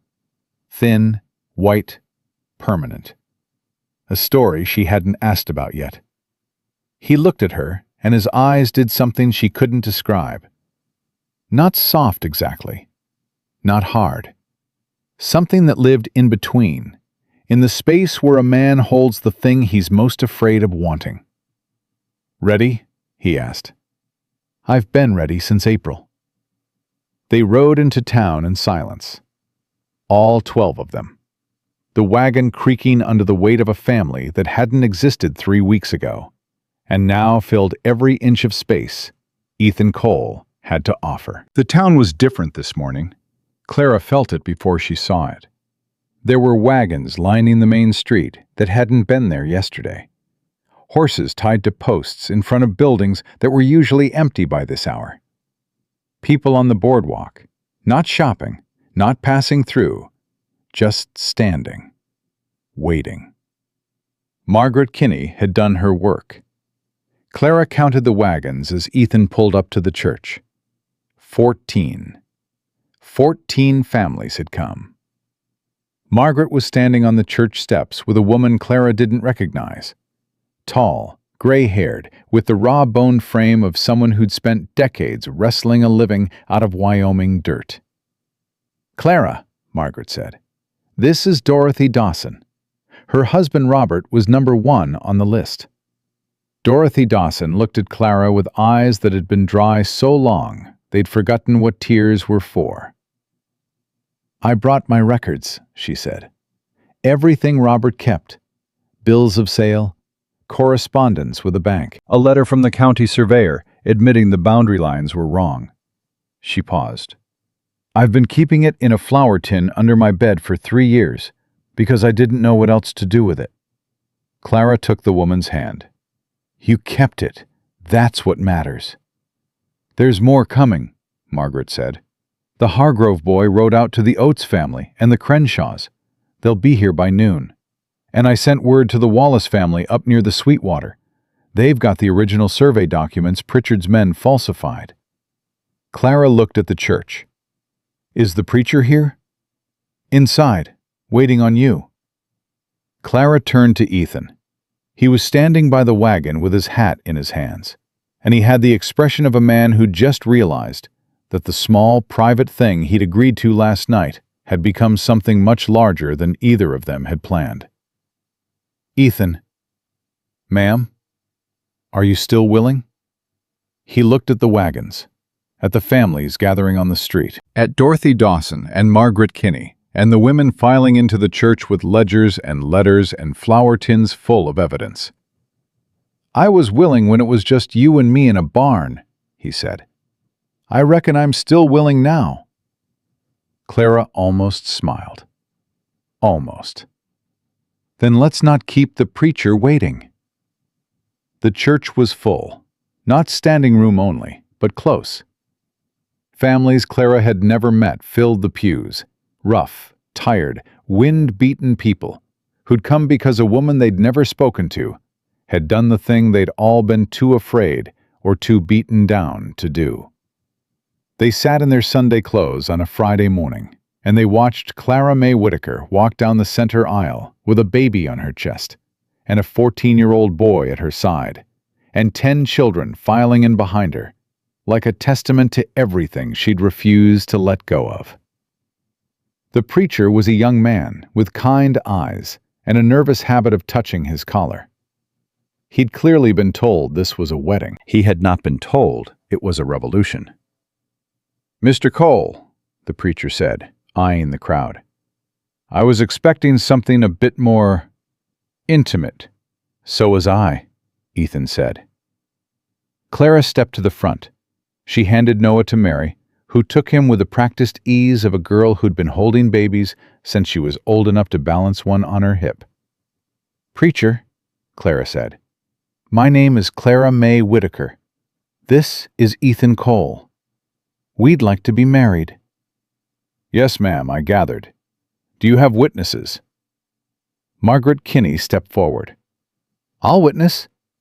Dorothy Dawson stood up from her pew. "So will I." A man Clara didn't know, sun-darkened, missing 2 fingers on his left hand, rose in the back. "Name's George Hargrove. My wife was number 8 on that list. I'll witness too." The preacher blinked. "I only need 2. "You've got 3, Clara said. "Begin." It was the shortest wedding Clara had ever attended, including her own first one. The preacher spoke the words. Ethan said, "I do," in a voice so quiet Clara almost didn't hear it. She said, "I do," in a voice that carried to the back of the church, because she wanted every person in that room to hear. There was no ring. Ethan hadn't had time. Clara didn't care. Rings were metal, and metal could be lost or sold or pried off a dead man's hand by a banker's hired men. What she needed was a name on a legal document, and she got that. The preacher signed the certificate. Margaret signed it. Dorothy signed it. George Hargrove signed it. Clara Mae Whitaker became Clara Mae Cole, and the church erupted. Not applause exactly. Something rougher and more honest. The sound of people who'd been holding their breath for years, finally letting it go. Dorothy Dawson was crying. Margaret Kinney was nodding with her arms crossed, which Clara was learning was Margaret's version of a standing ovation. George Hargrove was shaking Ethan's hand with both of his, even the one missing 2 fingers. Samuel stood off to the side. His face was unreadable. Clara went to him. "You okay?" she asked. Samuel looked at her, then at Ethan, then back at her. "Papa would have wanted someone to stand with you." "He would have." "I think this is right, Mama. I don't know why I think that, but I do." Clara put her hand on his face. Her boy. Her firstborn. The child who'd carried a man's weight on a boy's shoulders for 3 months without breaking. "Thank you, Samuel." "For what?" "For letting me do this." Samuel's jaw trembled, just for a second. Then he straightened up and walked over to Ethan and held out his hand. Ethan shook it. No words. Just a handshake between 2 people who'd earned each other's respect, the hard way. Through a fist, through a confession, through a night spent watching the same road for the same danger. Clara didn't have time to let the moment settle. She turned to Margaret. "The courthouse. What's still standing?" "The records office is gutted, but the clerk's office survived. The filing window's intact." "Then that's where we go next. I need to file the marriage certificate and the deed transfer together. Today. Before Pritchard finds out what we've done." "He already knows." Margaret's voice dropped. "Gideon Shaw was seen on the ridge this morning.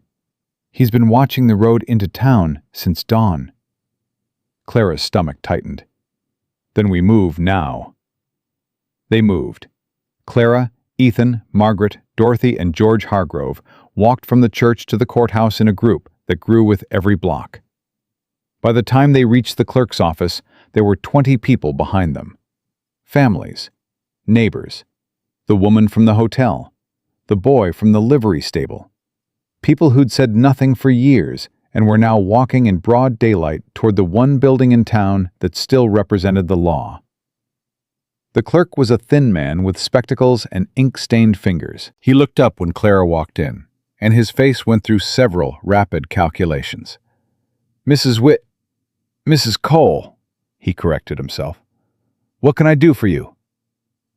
"I need to file a marriage certificate and a deed transfer, and I need to send a letter to the territorial governor." The clerk swallowed. "The territorial governor?" "By fastest post. Today." "Ma'am, I'm a county clerk. I don't have authority to—" "You have authority to send mail, don't you?" "Well, yes, but—" "Then you have authority." Clara set the marriage certificate on the counter. Then the deed transfer. Then Margaret's ledger, which she'd spent the last hour copying key pages from, her handwriting fast and sharp and furious. "This letter details a pattern of predatory foreclosure and land acquisition by Horace Pritchard, spanning 4 years and 29 families. It includes names, dates, and a request for a territorial investigation. It also reports the arson of the county records office, which I believe was committed to destroy evidence of these practices." Clara paused. "I want it sent today, registered mail, with a receipt." The clerk stared at the stack of documents. Then he looked past Clara at the crowd filling his office, at the faces, at the witnesses. "Ma'am," he said quietly, "Pritchard banks with the same institution that holds my mortgage." "I know. If I send this letter, you'll be doing your job. Nothing more, nothing less. And when the governor's office responds, you'll be the clerk who filed it, not the clerk who refused." The man looked at her. Then he picked up his pen, dipped it in ink, and began stamping documents. Clara watched every stamp, every signature, every seal. She watched her name go into the record. Clara Mae Cole, landowner, wife, mother of 10. And she felt something settle into place so deep inside her that it felt like bone. They were halfway back to the wagon when Gideon Shaw appeared. He came from the alley between the feed store and the blacksmith shop, and he wasn't alone. 2 other men flanked him, hired hands with the loose, easy posture of men who were comfortable with violence. Shaw was big, bigger than Ethan. He had a face like a clenched fist and small eyes that moved fast and saw everything. "Mrs. Cole," Shaw said, and the way he used her new name made it sound like a threat. "Mr. Pritchard would like a word." Ethan stepped forward. "Pritchard can come talk to us himself." "Mr. Pritchard doesn't come to people. People come to Mr. Pritchard." "Then Mr. Pritchard's going to be disappointed today." Shaw smiled. It didn't reach his eyes. "Cole, I'm trying to be civil about this. Mr. Pritchard is a reasonable man. He's willing to make an offer. Generous offer. Enough to set up Mrs. Cole and her children somewhere comfortable. Out of state. New start. No hard feelings." Clara stepped around Ethan. "How much?" Shaw blinked. He hadn't expected her to engage. $500, cash, plus passage to wherever you want to go. $500. Clara repeated it like she was tasting something rotten. "For 40 acres of land, a house, a barn, and the murder of my husband." Shaw's face tightened. "Nobody said anything about—" "My husband was Henry Whitaker. He was number 26 on a list of 29 men Pritchard destroyed to take their land. $500 doesn't buy my silence, Mr. Shaw. It doesn't buy my land. And it certainly doesn't buy my children's future." Shaw looked at Ethan. "You gonna let your wife fight your battles?" "Ain't my battle," Ethan said. "It's hers. I'm just standing here." "You're standing in the wrong place." "I'm standing exactly where I mean to be." Shaw's hand moved toward his belt. Not fast, slow, deliberate. The kind of movement designed to make everyone aware of what was there. Samuel stepped forward. 14 years old, trembling, but standing. "There are 20 people watching, Mr. Shaw," Samuel said, "and the letter on its way to the territorial governor. You really want to pull that weapon in front of witnesses?" Shaw looked at the boy, then at the crowd, then at Ethan, who hadn't moved, hadn't reached for anything, but whose entire body radiated the quiet, absolute certainty of a man who would not back down and would not miss. Shaw dropped his hand. "Pritchard's not going to forget this." "Good," Clara said. "I don't want him to." Shaw turned and walked away. His men followed. The sound of their boots faded, and Clara realized her legs were shaking so badly she could barely stand. Ethan's hand found the small of her back, not pulling, not pushing, just there. "You all right?" he asked. "No," Clara said, "but I'm still standing." That's all that counts. They rode home with the whole family in the wagon, and the marriage certificate in Clara's dress, and the deed in Ethan's coat pocket. Nobody spoke for the first mile. The children were exhausted, not from walking or hunger this time, but from the sheer weight of a day that had started with a wedding and ended with a standoff. William fell asleep first, the way he always did, his body going limp in Thomas's arms like a puppet with cut strings. The twins leaned into each other. Ruth had her thumb in her mouth, a habit Clara thought she'd broken 2 years ago and didn't have the heart to correct now. Samuel sat up front between Clara and Ethan. His shoulder was touching Ethan's arm, and neither of them moved away. They reached the ranch just as the light turned gold. The gate was open.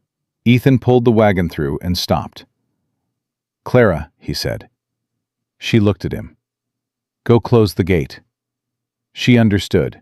She didn't know how she understood, but she did. She climbed down from the wagon and walked to the gate and put her hands on the rough wood.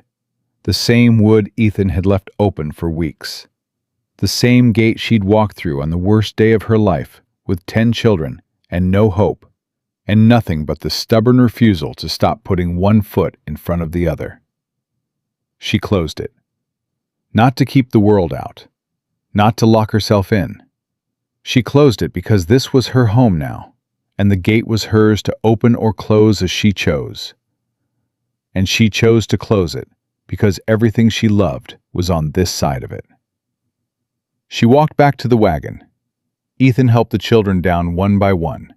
William, Sarah, Ruth, the twins, Mary, Elijah, Thomas.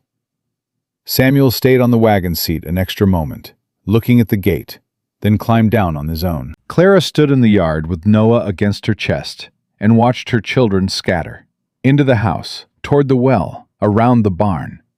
And for the first time in 3 months, the sound of their movement didn't sound like flight. It sounded like belonging. Margaret Kinney's words came back to her. "You just did something 29 families couldn't do in 4 years." But Clara knew that wasn't true. She hadn't done anything alone. Dorothy Dawson had kept a flour tin full of evidence under her bed for 3 years. George Hargrove had stood up in a church with 2 missing fingers and offered to witness. Margaret herself had ridden through the night to 29 doors. Every person who'd walked behind Clara to the courthouse had done something. Every person who'd stood in that church had chosen. Clara had just been the one stupid enough, or desperate enough, to go first. Ethan was putting the horse up when Clara found him in the barn. He was working the buckles with his usual quiet efficiency, the rhythm of a man who found peace in repetitive motion. "Ethan." He turned. Clara stood in front of him. Her husband. The word was new in her mouth, new in her mind, and it fit strangely. Not wrong, just unfamiliar. Like a shoe that hadn't been broken in yet. "I need to say something to you," she said. "Okay." "In the barn last night, when I asked you to marry me, I told you it was strategy. I told you it was about the children, about the land, about Pritchard." "I remember." "I was lying." Ethan went still. "I was lying because I was scared," Clara said. "Because the truth was too big and too fast, and I wasn't ready for it.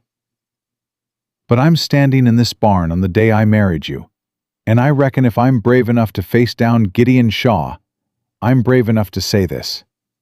She took a breath. "I didn't marry you to protect my children. I married you because when Samuel hit you, you held him. Because when William couldn't walk, you found him shoes. Because you bought a dead man's land and never once used it to make me feel small. Because you slept in a barn for 2 weeks so a woman you barely knew could feel safe." Clara's voice broke, just slightly, just enough. "I married you because you left the gate open, Ethan Cole, and I am tired of pretending that didn't mean everything to me." Ethan looked at her. His hands were still on the horse's harness.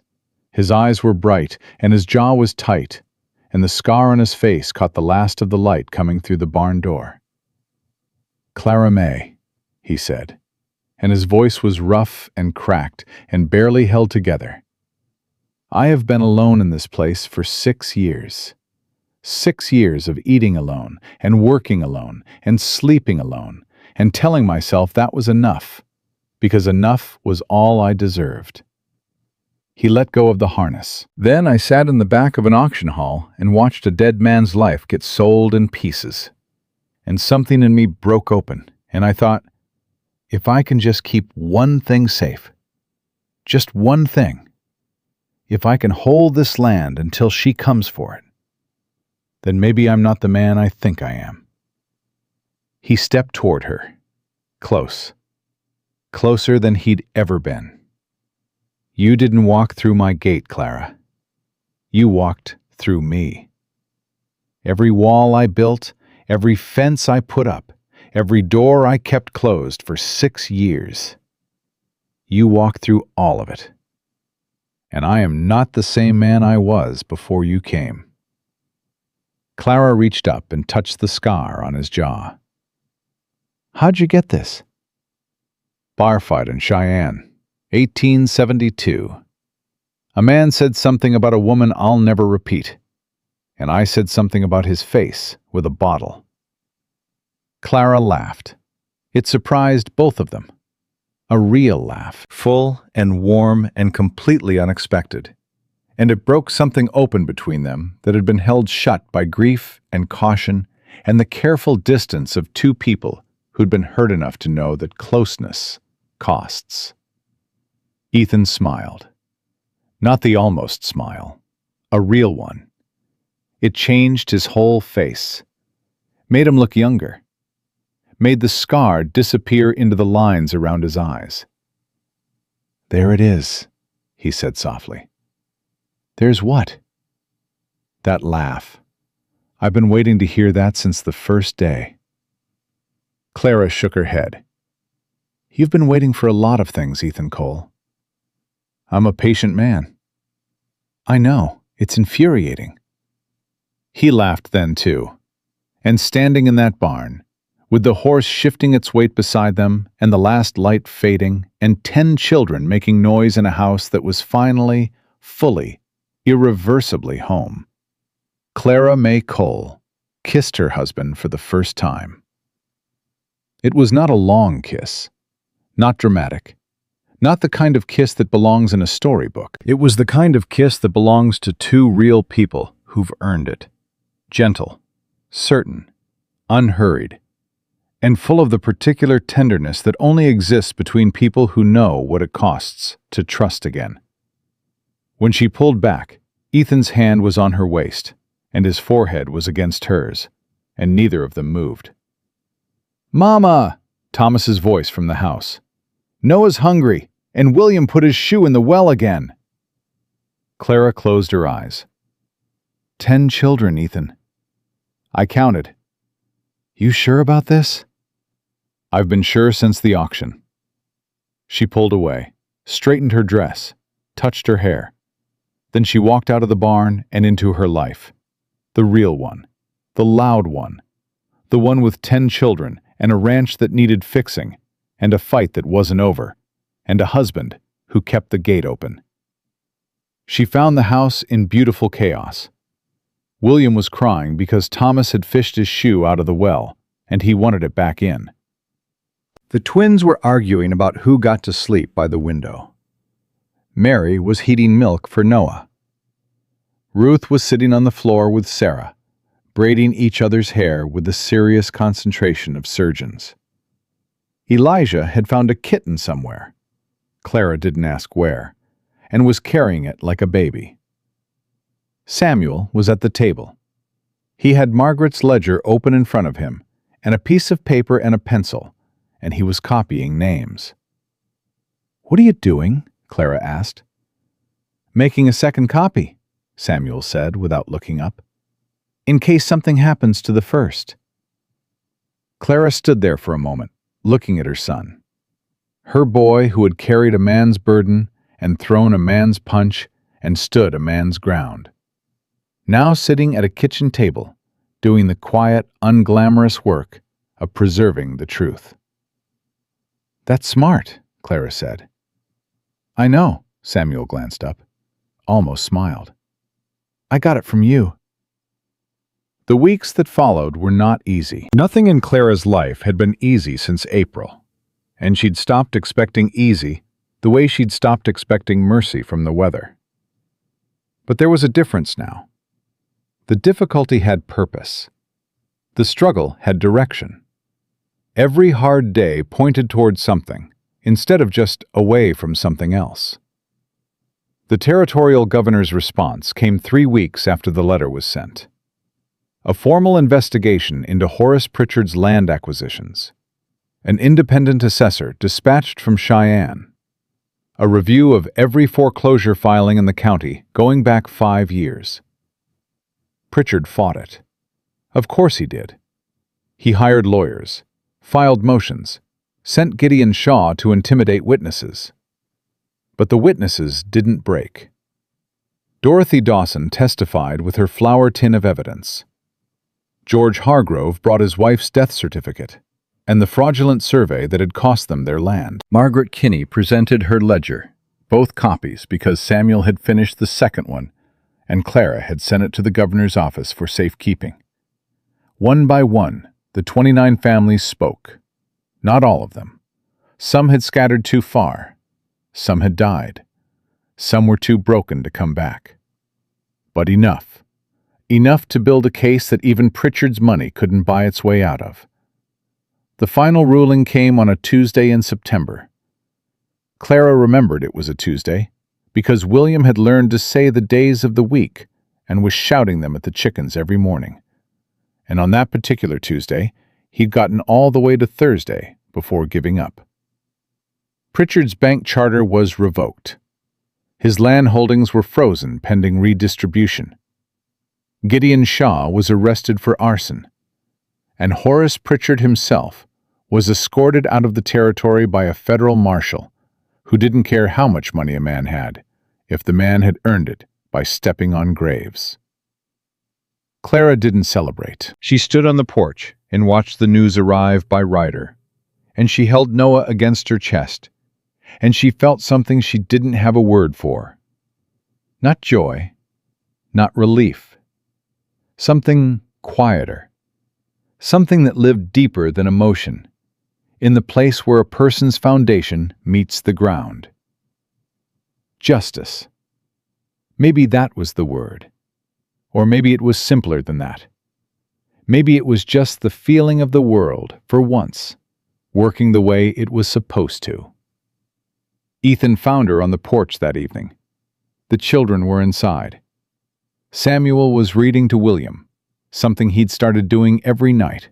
The older boy's deep voice and the toddler's wide eyes, a ritual that had formed without anyone planning it. "It's over," Ethan said. "No," Clara said. "It's not over.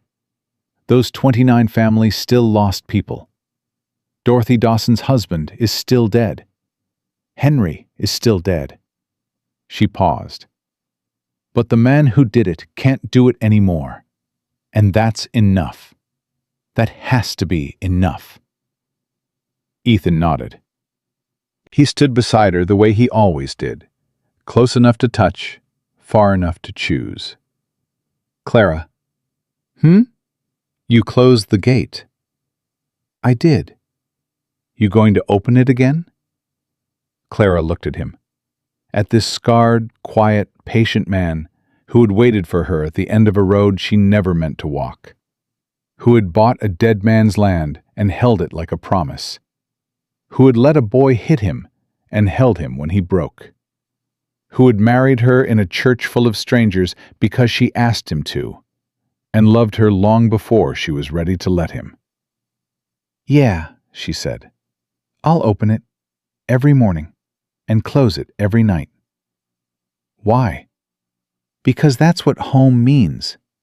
You open the gate to let the world in, and you close it to keep the world safe." Ethan reached over and took her hand. She let him. Inside, Samuel's voice carried through the wall, reading something about a knight and a dragon, and William was laughing. That pure, uncomplicated laugh that only belongs to children who feel safe. And the twins were arguing about the kitten again. And Mary was singing. And Ruth was laughing. And somewhere in all of that noise, all of that beautiful, chaotic, impossible noise, Noah was sleeping. 10 children. 1 ranch. A gate that opened and closed.